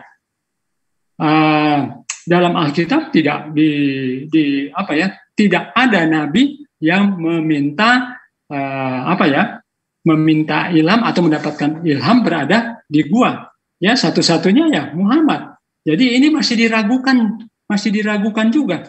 Yang kedua, tidak ada saksi ketika dia mendapatkan ilham, ya. Tapi kalau apa yang dinyatakan oleh Lukas, Paulus itu banyak saksi-saksi, sehingga mereka menulis akan apa yang mereka dapatkan. Dan sekali lagi saya katakan bahwa apa yang mereka tuliskan itu atas ilham Allah sesuai dengan 2 Timotius 3:16. Segala tulisan yang diilhamkan Allah itu memang bermanfaat untuk mengajar, untuk menyatakan kesalahan, dan untuk mendidik orang dalam kebenaran. Ya, bahkan kalau saya mau katakan bahwa Muhammad pun, ya, dia pernah mengutip akan tulisan Paulus. Ya, Muhammad itu pernah mengutip tulisan Paulus. Coba Anda baca di hadis tentang gambaran surga. Ya, ya. Gambaran surga. Itu dikutip dari apa? Surat Paulus di 1 Korintus 2 ayat 9, ya. Gambaran tentang surga. Segala sesuatu yang belum pernah dilihat oleh mata, segala sesuatu yang tidak pernah didengar oleh telinga, bahkan yang timbul dalam pikiran manusia, itulah yang disediakan oleh Allah, ya, bagi yang mengasihi Dia. Itu dikutip juga oleh Muhammad. Kalau Anda baca di hadis gambaran tentang surga. Jadi saya bisa mengatakan bahwa apa yang dicatat di dalam Alkitab itu adalah firman Allah, karena Muhammad juga mengutip akan tulisan Paulus. Terima kasih. Baik, Gurunda, mohon maaf, mohon izin untuk menengahi dulu. Pak Ferry, apakah boleh dikatakan bahwa artinya tidak ada, boleh disimpulkan bahwa tidak ada dalil tersurat bahwa tulisan Lukas adalah firman Tuhan? Misalkan saya, Lukas, menerima firman Tuhan seperti itu, apakah ada atau tidak ada, Pak? Mohon dijawab dengan singkat. 2 Timotius 3. Ya, jadi 2 Timotius 3 itu jawabannya, segala tulisan. Jadi apa yang ditulis oleh baik. Terima kasih. Karena itu sudah diulang berkali ya, Pak. Artinya memang tidak ada ya, Pak, ayat tersurat, dalil tersurat bahwa tulisan Lukas adalah firman Tuhan. Saya menerima firman Tuhan, itu tidak ada ya, Pak, ya? Boleh dikatakan begitu? 2 Timotius 3 ayat 16, yaitu apa? Baik, segala itu kan tulisan. Umum. Iya, itu umum ya, Bapak. Maksud saya yang langsung untuk Lukas tidak ada ya, yang untuk Lukas spesial untuk Lukas spesifik tidak adakah? Iya, ada. Boleh Yesus sendiri ada, mengatakan ada kan ucapan-ucapan Yesus secara langsung di situ. Sama dengan Yohanes 17 ayat 3. Itu juga ada ucapan langsung dari Yesus. Ada yang memang tidak ucapan langsung dari Yesus. Oke, demikian. Oke, silakan Guru Ndazuma, silakan. Iya. Jadi kekeliruan besar ketika Anda mengatakan Rasulullah Muhammad SAW itu meniru Paulus. Keliru Anda. Karena kitabnya orang Kristen itu nanti setelah Indonesia merdeka baru ada. Yang Anda gunakan itu kitab dari mana? Al-Quran saya itu sudah 1400 tahun silam. Buku Anda hanya buku terjemah. Anda nggak tahu tulisan pertamanya itu seperti apa bunyinya. Sangat boleh jadi justru lembaga kitab Anda yang meniru Al-Quran. Karena fakta kata Allah, kata Nabi, kata Rasul, kata kafir, kata mujizat, Alkitab, ayat, semua diambil dari Al-Quran. Maka tidak menutup kemungkinan isi Bible Anda itu bisa jadi mengambil dari Al-Quran. Kenapa? Nggak ada dasar pijakan. Kitab Anda tidak bersanad. Itu satu. Kitab Anda tidak bersanad. Kemudian ketika Anda mengatakan melihat surga, loh, bukannya Lukas itu melihat surga, Pak? Yesus duduk di surga, katanya di samping kiri kanan Bapak. Berarti surganya Anda itu bisa diukur. Kenapa? Lukas yang bukan murid Yesus mampu lihat surga. Nah, terkait dengan kitab wahyu yang datang kepada Rasulullah tentang saksi, Anda boleh bangga. Kitab Anda dituliskan menurut pengakuannya banyak saksi, ratusan saksi, jutaan bahkan miliaran saksi pun tidak akan membuat kitab Anda menjadi firman Tuhan. Kenapa? Antara sekte satu dengan sekte lain berbeda-beda, dia punya Roh Kudus. Roh Kudusnya yang lain mengatakan bahwa Yesus itu adalah Tuhan, Roh Kudusnya yang lain mengatakan dia hanya utusan Tuhan. Roh Kudus satu dengan Roh Kudus lain berbeda. Sekte lain dengan sekte satu lainnya itu cakar-cakaran, Pak. Jadi meskipun 1000 atau 2000 atau miliar saksi, apa gunanya kalau cuma hanya dikatakan banyak saksi yang melihat. Sementara Anda mencoba mengambil kitab Kejadian. Jika di tengahmu ada seorang nabi, maka aku Tuhan akan menyatakan diri kepada nabi. Berarti Tuhan menyatakan diri hanya kepada nabi tersebut, bukan kepada orang lain. Sehingga orang lain tidak bisa menjadi saksi, Pak. Karena orang lain tidak bisa melihat Tuhan datang. Yang bisa melihat Tuhan, menyatakan Tuhan kepada dirinya hanya nabi itu. Aku akan datang dan berbicara kepadanya melalui mimpi. Masa iya Bapak bisa menjadi saksi dalam mimpinya orang? Kan lucu Bapak ini. Siapa yang pernah melihat Yesus bermimpi dan masuk mengetahui mimpinya Yesus? Nggak ada, Pak. Jadi yang tahu hanya Rasul itu, hanya nabi itu. Nah, Rasulullah Muhammad SAW disaksikan oleh sejazirah Arab. Beliau menerima wahyu. Siapa yang menyaksikan kemudian melihat Yesus datang kepada Lukas? Indek Nara, tidak ada. Nang Hadong, tidak ada, Pak. Hanya pengakuan-pengakuan saja. Nah, kalau Rasulullah Muhammad SAW Anda katakan tidak ada saksi. Oke, anggap saya tidak ada saksi ya. Tapi bagaimana dengan kandungan Al-Quran yang dibawanya? Adakah ilmuwan yang bisa bertentangan ilmunya dengan Al-Quran? Tidak. Semua disiplin ilmu yang baru ditemukan hari ini sudah terurai 1100 tahun yang silam. Berarti nggak butuh saksi karena isinya kebenaran. Nah sekarang Anda saksinya banyak kali tulisan Anda saksinya, tapi kebenarannya secerca pun nggak ada. Kebenaran apa yang datang dari kitab Anda? Manusia tercipta dari air seperti susu yang dikentalkan seperti keju. Benar nggak itu? Walaupun berjuta orang menyaksikan pewahyuan tersebut, faktanya tidak benar. Percuma banyak saksi. Tapi kalau hanya pembodohan isinya, apa gunanya? Rasulullah tidak butuh saksi. Kenapa? Karena yang dibawa itu adalah kebenaran. Suatu kebenaran dianggap benar tidak perlu saksi. Yang benar tanpa saksi pun benar. Tapi kalau kebohongan, semakin bohong semakin banyak saksi. Supaya apa? Supaya kebohongan itu dianggap sebagai sebuah kebenaran. Pahami itu. Baik, luar biasa. Terima kasih. Waktunya habis untuk kedua narasumber. Luar biasa. 25 menit untuk Guru Ndazuma dan 25 menit untuk Pak Ferry Suwawa untuk bernarasi dan berargumentasi sudah digunakan dengan sangat luar biasa. Terima kasih, terima kasih, terima kasih. Baik, Ivan Villa. Demikianlah sesi ketiga, yaitu sesi battle yang luar biasa sudah kita ikuti bersama ya. Sekarang kita langsung saja memasuki sesi keempat, yaitu sesi closing statement. Masing-masing mendapatkan waktu 5 menit. Kami berikan kesempatan pertama untuk closing statement kepada tamu kita, Bapak Ferry Suwawa. Kita settingkan dulu waktunya. Oke, tadi kan saya opening. Ditahan dulu, tadi Bapak. saya opening. tadi saya opening, jadi saya kasih kepada Brother Suma untuk closing duluan. Ya, karena tadi saya tadi kan berganti-ganti ya Bapak ya. Oke, kami berikan kesempatan kepada Pak Ferry terlebih dahulu untuk memberikan closing statement-nya. Waktu dimulai ketika Pak Ferry berbicara. Saya kasih kehormatan kepada Brother Suma. Closing.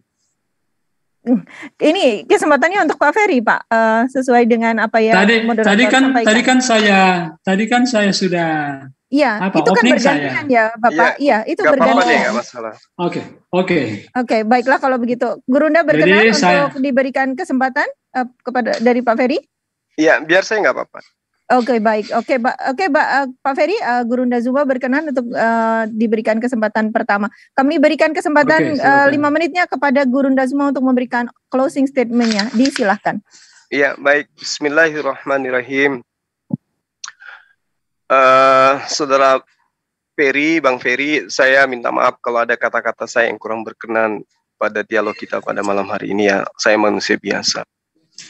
Baik. Tema kita terkait dengan Mesias. Al-Quranul Karim jelas mengatakan kepada kami, Rabbana wa ba'ath fihim rasulam minhum yatslu alaihim ayatika wa yu'allimuhumul kitaba wal hikmah wa yuzakkihim innaka antal azizul hakim. Utuslah di tengah mereka seorang rasul dari kalangan mereka sendiri yang akan membacakan kepada mereka ayat-ayatmu dan mengajarkan kitab dan hikmah kepada mereka dan mensucikan mereka. Sungguh engkaulah yang maha perkasa lagi maha bijaksana. Jadi kedudukan Rasulullah Muhammad SAW, tetaplah dia adalah Nabi, tetaplah dia adalah Rasul, meski tidak ada perjanjian lama, meski tidak ada perjanjian baru. Rasulullah Muhammad SAW menerima wahyu tanpa terlebih dahulu mengkaji kitabnya orang Yahudi. Rasulullah Muhammad SAW menjadi Rasul tanpa kemudian mengajak para sahabatnya untuk mengkaji kitab-kitab sebelum Al-Quranul Karim, lalu kemudian memanifestasikan atau mensarikan daripada kitab-kitab terdahulu masuk ke dalam Al-Quran. Sebagai juru selamat dunia, Rasulullah Muhammad SAW menerima Al-Quranul Karim sebagai hudan, sebagai petunjuk, sebagai juru selamat kepada seluruh umat manusia di atas muka bumi ini. Dengan cara apa? Dengan cara mengikuti pola yang ada di dalam Al-Quranul Karim. Qul in kuntum tuhibbunallah fattabi'uni yuhibbukumullah wa yaghfir lakum dzunubakum wallahu ghafurur rahim. Nabi Musa alaihi salam tidak pernah menubuatkan akan datangnya nabi palsu dari Arab Saudi. Yesus alaihi salam tidak pernah menubuatkan akan datangnya nabi palsu dari Arab Saudi. Tapi Musa, Yakub, Yesus menubuatkan berbagai macam nubuatan akan datangnya nabi-nabi palsu itu di tengah-tengah Bani Israel. Termasuk data yang saudara kita bawa, ingin mencemooh orang yang Rasulullah Muhammad SAW menerima wahyu di Gua Hira. Padahal sebenarnya data itu adalah data yang menampar isi perut mereka.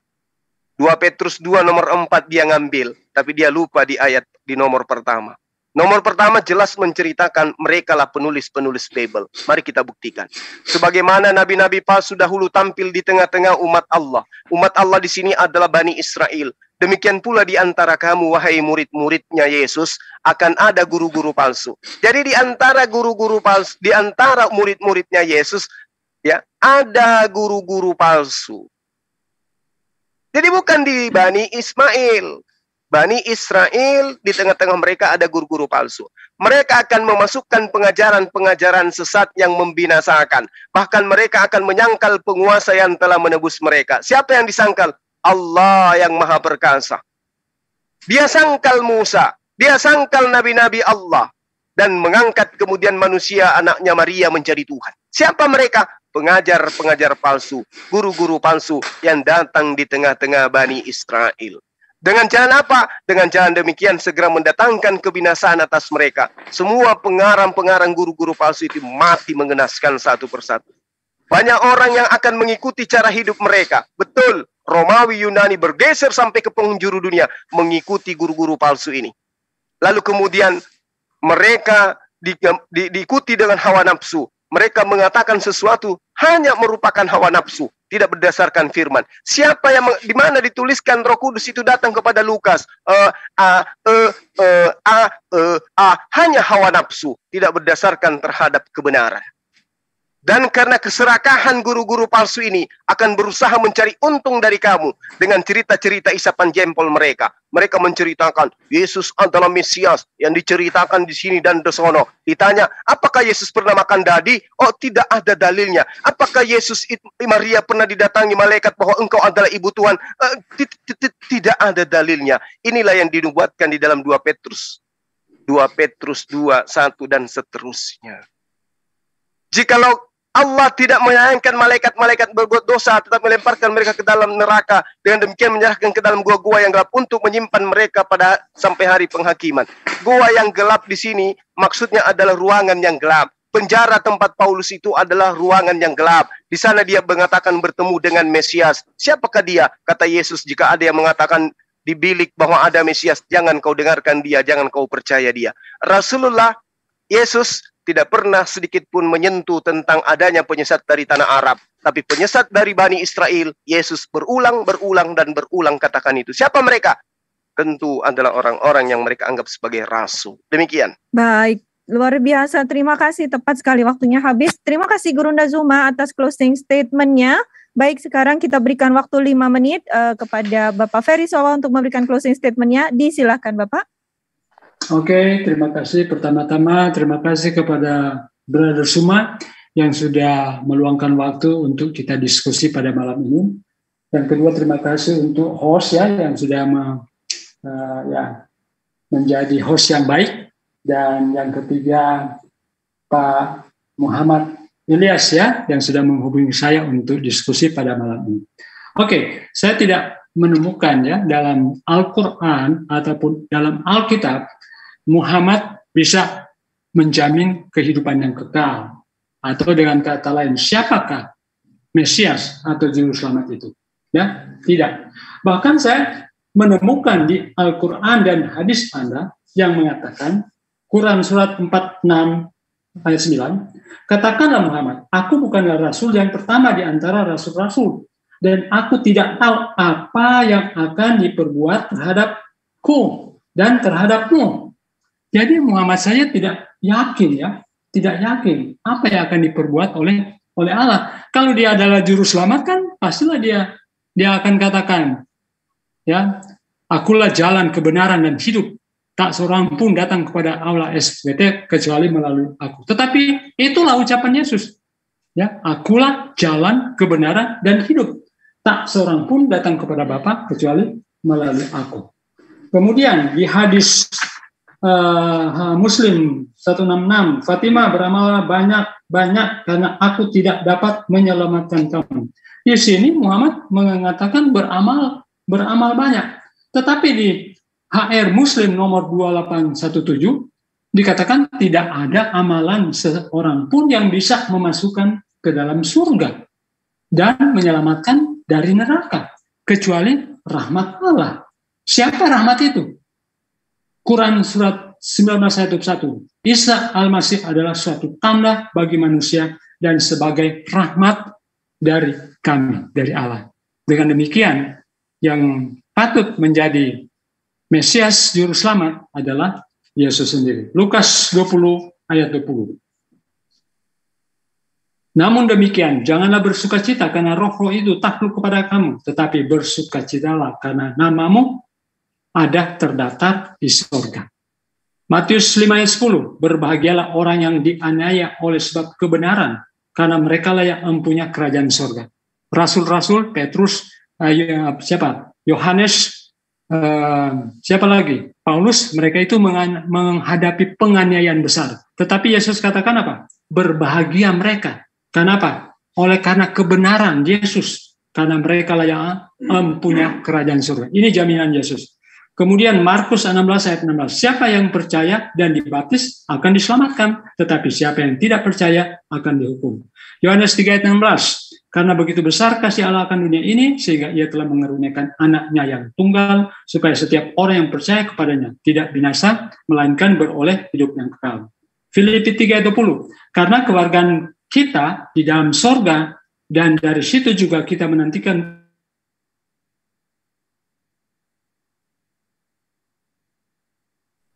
Baik, waktu mohon di-pause dulu. Sepertinya Pak Ferry mengalami gangguan sinyal. Oke, Pak Ferry, mohon. Oke, Pak Ferry, mohon maaf, ada gangguan sinyal sepertinya. Halo? Iya, oke, waktu kita pause dulu Pak Ferry. Oke, silakan kalau Pak Ferry. Ya, silakan, dilanjutkan. Wahyu 21 ayat 7. Barang siapa menang, ia akan memperoleh semuanya ini. Dan aku akan menjadi Allahnya, dan ia akan menjadi anakku. Jadi inilah ayat-ayat yang mendukung bahwa Yesus itu adalah Mesias, adalah Juru Selamat. Dan dia satu-satunya yang dapat memberikan keselamatan.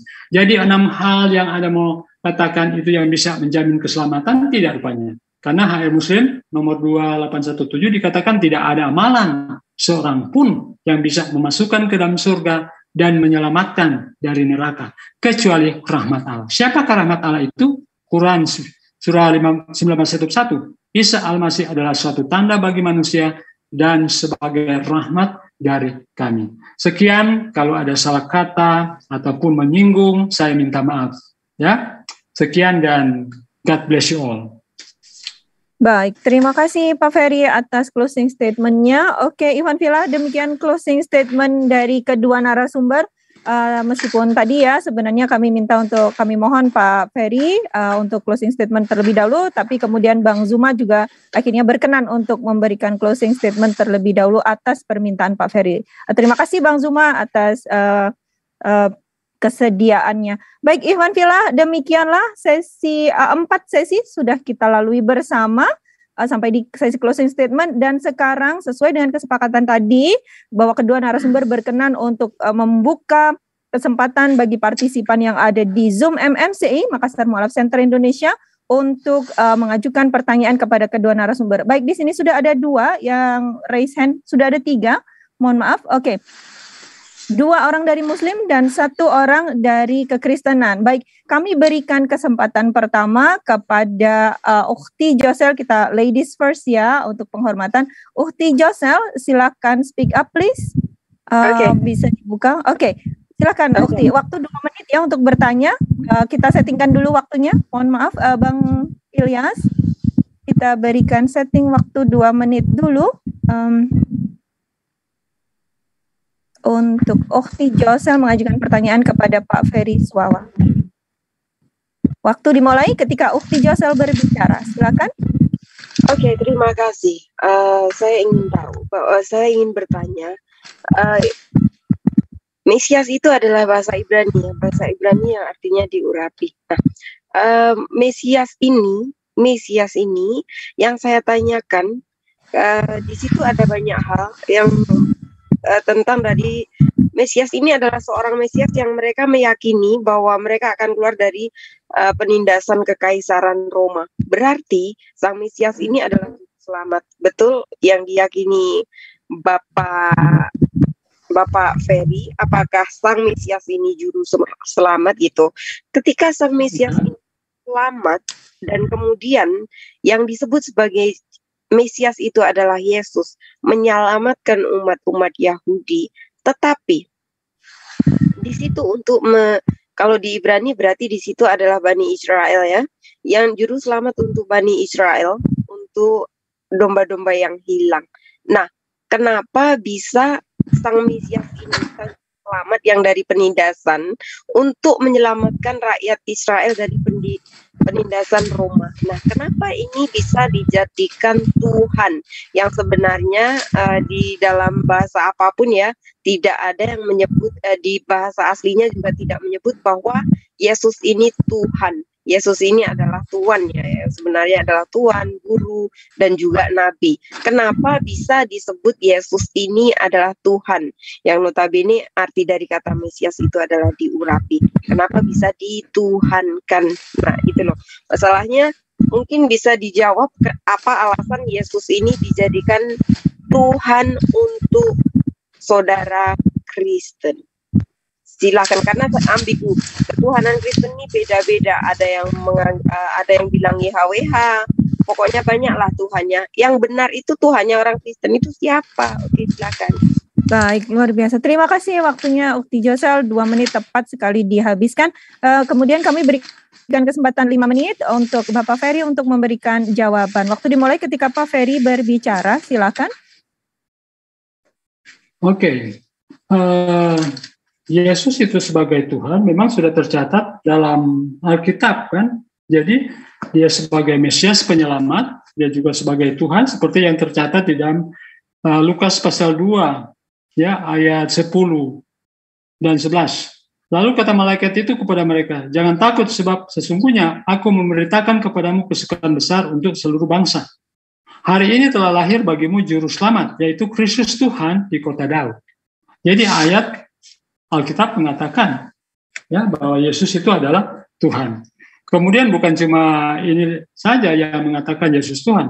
Di dalam buku Wahyu, ya Wahyu 1 ayat 78, Wahyu 1 ayat 17-18, aku adalah yang awal dan yang akhir. Aku adalah Alfa dan Omega. Juga di Wahyu 12 ayat Wahyu 22 ayat 13 ya. Dialah yang awal, dialah yang akhir. Jadi ada dalilnya yang mengatakan bahwa Yesus itu adalah Allah, Tuhan. Berbicara tentang Tuhan, siapa yang bisa sebetulnya menghapus dosa? Sebetulnya Al-Quran Anda juga kan coba mengatakan bahwa Allah yang menghapus dosa. Yesus bisa menghapus dosa. Kenapa dia bisa menghapus dosa? Karena dia adalah Tuhan. Karena hanya Tuhan yang bisa menghapus dosa. Ya, tidak ada di dalam Al-Quran bahwa batu bisa menghapus dosa. Itu hadis. Tapi kalau Allah sendiri mengatakan batu bisa menghapus dosa, itu tidak ada.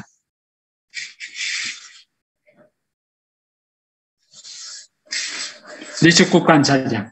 Terima kasih. Baik, dicukupkan. Tentang tadi pernyataan Ukti Josel, Pak Ferry, tentang kenapa Sang Mesias yang menyelamatkan Bani Israel dari penjajahan Romawi itu artinya tidak berhasil menyelamatkan dari penjajahan Romawi itu, Pak Ferry, mohon ditanggapi, silakan. Oke, karena memang orang Israel berharap maka mereka itu akan dibebaskan. Yesus datang sebagai pembebas mereka ya, tetapi mereka tidak tahu bahwa Yesus bukan saja membebaskan orang-orang secara langsung ya, tetapi di sini Yesus akan membebaskan mereka dari dosa mereka, bukan dari pemerintahan Romawi, ya. Jadi bukan sebagai membebaskan mereka dari penindasan orang-orang Romawi.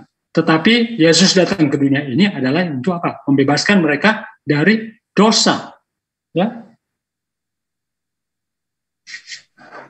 Demikian. Baik. Oke, baik, demikian Ukti Josel untuk jawaban dari Pak Ferry. It is what it is. Jadi itulah jawaban beliau. Baik, puas tidak puas ya. Oke, baik, terima kasih Pak Ferry atas jawabannya. Dan sekarang kami berikan bersilang ya. Kami berikan kesempatan kepada saudara kekristenan untuk bersilang bertanya kepada Gurunda Zuma. Di sini ada Pak Robert namanya. Baik, silakan dibuka mic-nya Pak Robert dan memberikan maksimal 2 pertanyaan kepada Gurunda Zuma. Pak Robert, silakan dibuka mic-nya. Nggak bisa belum? Oke, silakan Pak Robert. Oke, ada baik. 2 menit waktunya. Oke, waktu baik, dimulai ketika Pak Robert berbicara. Silakan. Ini yang perlu saya sampaikan dan perlu saya tanyakan kepada Pak Juma. Kalau di Kristen kan setelah mati itu langsung berangkat ke surga. Yang percaya, bagi yang percaya itu langsung berangkat ke alam maut. Itu kalau tertulis di Tesalonika 4 ayat 13. Nah, kalau Pak Juma, kita ini kalau meninggal menurut Al-Quran itu apakah masuk ke surga atau memang terkubur di tanah? Nah, itu yang perlu saya tanyakan karena di sini sangat mencolok perbedaannya. Kalau boleh saya baca. Sebentar Pak, kita bisa pause dulu, mohon maaf pause dulu waktunya. Bapak, topik kita malam ini adalah Mesias. Iya. Mesias yang dijanjikan. Ini tadi saya itu juga saya dengar juga masalah bangkitan.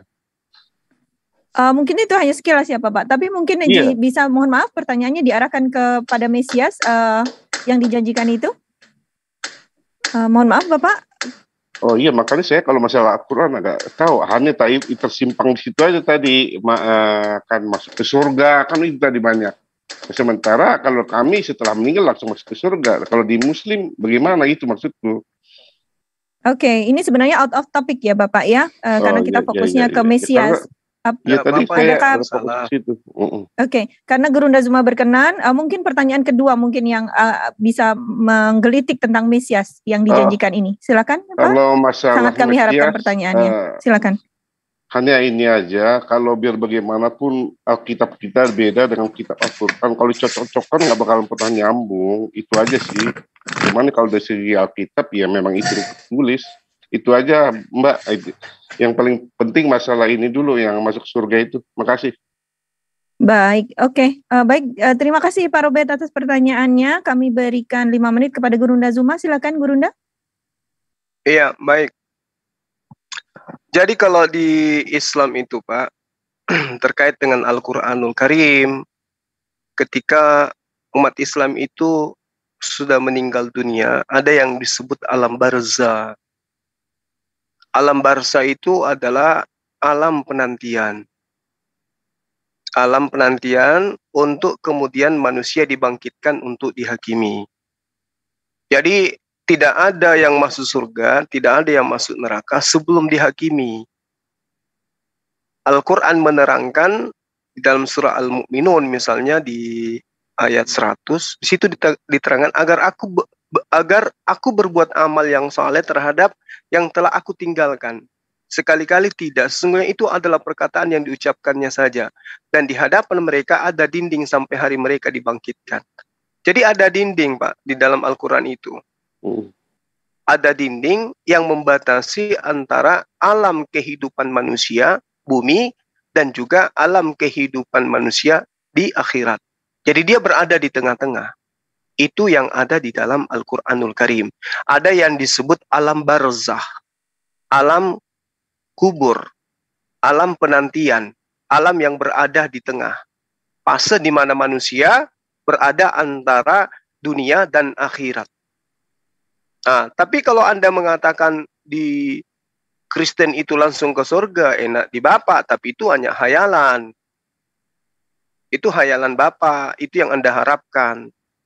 Sama seperti ketika ada orang bermimpi, begitu saya selesai SMA, saya tidak usah kuliah, saya langsung daftar jadi tentara dan jadi lulus. Itu hayalan, Pak. Ya bukan, kalau masalah kami kan Alkitab. Sabar, Pak. Oke. Karena kitab Anda mengatakan jelas ya, di dalam perjanjian baru itu dikatakan bahwa di Kristen ada yang disebut dengan alam Hadets.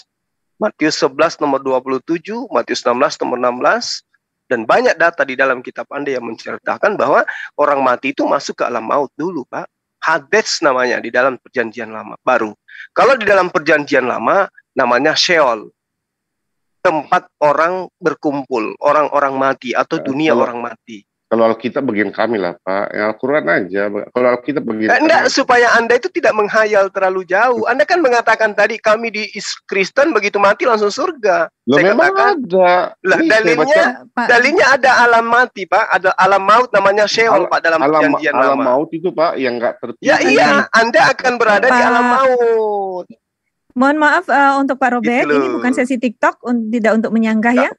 Demikian Pak Robert. Enak kali Bapak menghayal langsung ke surga. Surga itu tempat orang kudus Pak. Untuk tahu kudus atau tidaknya, Anda harus disadarkan dulu melalui penghakiman. Anda dihakimi dulu. Makanya Yesus datang, Yohanes 12 nomor 48, menjadi hakim dia nanti. Perkataan-perkataan Yesus yang datang ke Bani Israel yang akan menjadi hakim. Sebelum dihakimi nggak ada orang ke surga. Nggak ada. Lagian kalau Anda melihat di dalam Markus 9 nomor 49, semua orang Kristen akan digarami di neraka. Bagaimana mau ke surga, Pak? Ya, jadi kembali kepada pertanyaan Bapak, kami di Islam itu sudah sangat sederhana sekali untuk memahami kemudian kehidupan kami setelah kematian. Alam barzah itu adalah salah satu taman dari taman-taman surga bagi orang-orang yang beriman. Dan alam barzah itu adalah salah satu kemudian pintu neraka di antara beberapa pintu neraka. Itu yang ada di dalam pemahaman kami umat Islam. Jadi orang meninggal itu boleh jadi dia langsung ke surga, boleh. Kalau dia mendapatkan rahmat, boleh. Tapi bukan ke surga untuk menikmati surga, tapi untuk melihat. Makanya dikatakan itu ada pembatas. Pembatasnya itu cermin. Ibarat kata orang mau ke Dubai. Karena dia sudah tahu gambarannya, kelak dia akan ke Dubai, maka yang ada dalam dirinya adalah kebahagiaan. Asik, nggak lama lagi saya ke Dubai. Sehingga di dalam Islam, pola yang diajarkan adalah matinya orang yang selamat itu sama seperti malam pengantin bagi orang yang beriman. Karena kenapa di alam barzah itu tidak lama menunggu, hanya sebentar. Kenapa nggak sebentar? Karena dia melihat gambaran surga di alam barzah. Tapi kalau orang yang kufur, dia dalam kuburan itu, wah siksanya minta ampun. Kenapa? Karena dia sudah tahu dia mau pergi ke mana? Pulau Nusa Kambangan. Bagaimana orang yang mau dibawa ke Nusa Kambangan, Pak? Siksa sekali. Dia tidak mau detik-detik berlalu. Dia tidak mau matahari itu berputar. Tidak mau dia. Supaya tidak ke sana. Itulah siksaannya. Belum masuk ke neraka sudah diperlihatkan. Belum sampai ke Nusa Kambangan dia sudah menghayal Nusa Kambangan itu kayak mana. Itulah orang-orang kufur. Demikian, Pak. Terima kasih Gurunda Zuma atas jawabannya, juga kepada Pak Robert atas pertanyaannya. Mungkin ditunggu untuk debat berikutnya ini, Pak Robert ya. Luar biasa. Oke, baik. Sekarang kesempatan terakhir kami berikan kepada masih ada satu lagi yang raise hand. Di sini ada Sunan DC 9. Ahi silakan open mic. Silakan speak up, Ahi. Oke, waktunya 2 menit untuk bertanya. Silakan. Oke, Pak Ferry yang saya hormati, makasih. Tadi bicara tentang goa ya, kesannya di sana ada narasi yang memang selama ini dibuat goa ini sebagai apa. Padahal kalau kita lihat di Yesus pun ada yang mengakui bahwa Yesus keluar dari bangkit dari kematian itu dijadikan Tuhan ya, denom apa saya tidak tahu. Maka kalau memang narasinya bahwa itu goa ada iblisnya, berarti pada saat Yesus keluar dari goa itu adalah iblis. Saya khawatirnya seperti itu gitu. Jangan-jangan bukan Tuhan yang diimani gitu loh. Terus tentang iblis berkuasa, Yesus diberi kuasa juga oleh Bapa. Nah di Ayub 1:12, maka firman Tuhan kepada iblis, nah segala yang dipunyai ada dalam kuasamu. Nah iblis diberi kuasa. Nah Yesus pun diberi kuasa, demikian ya.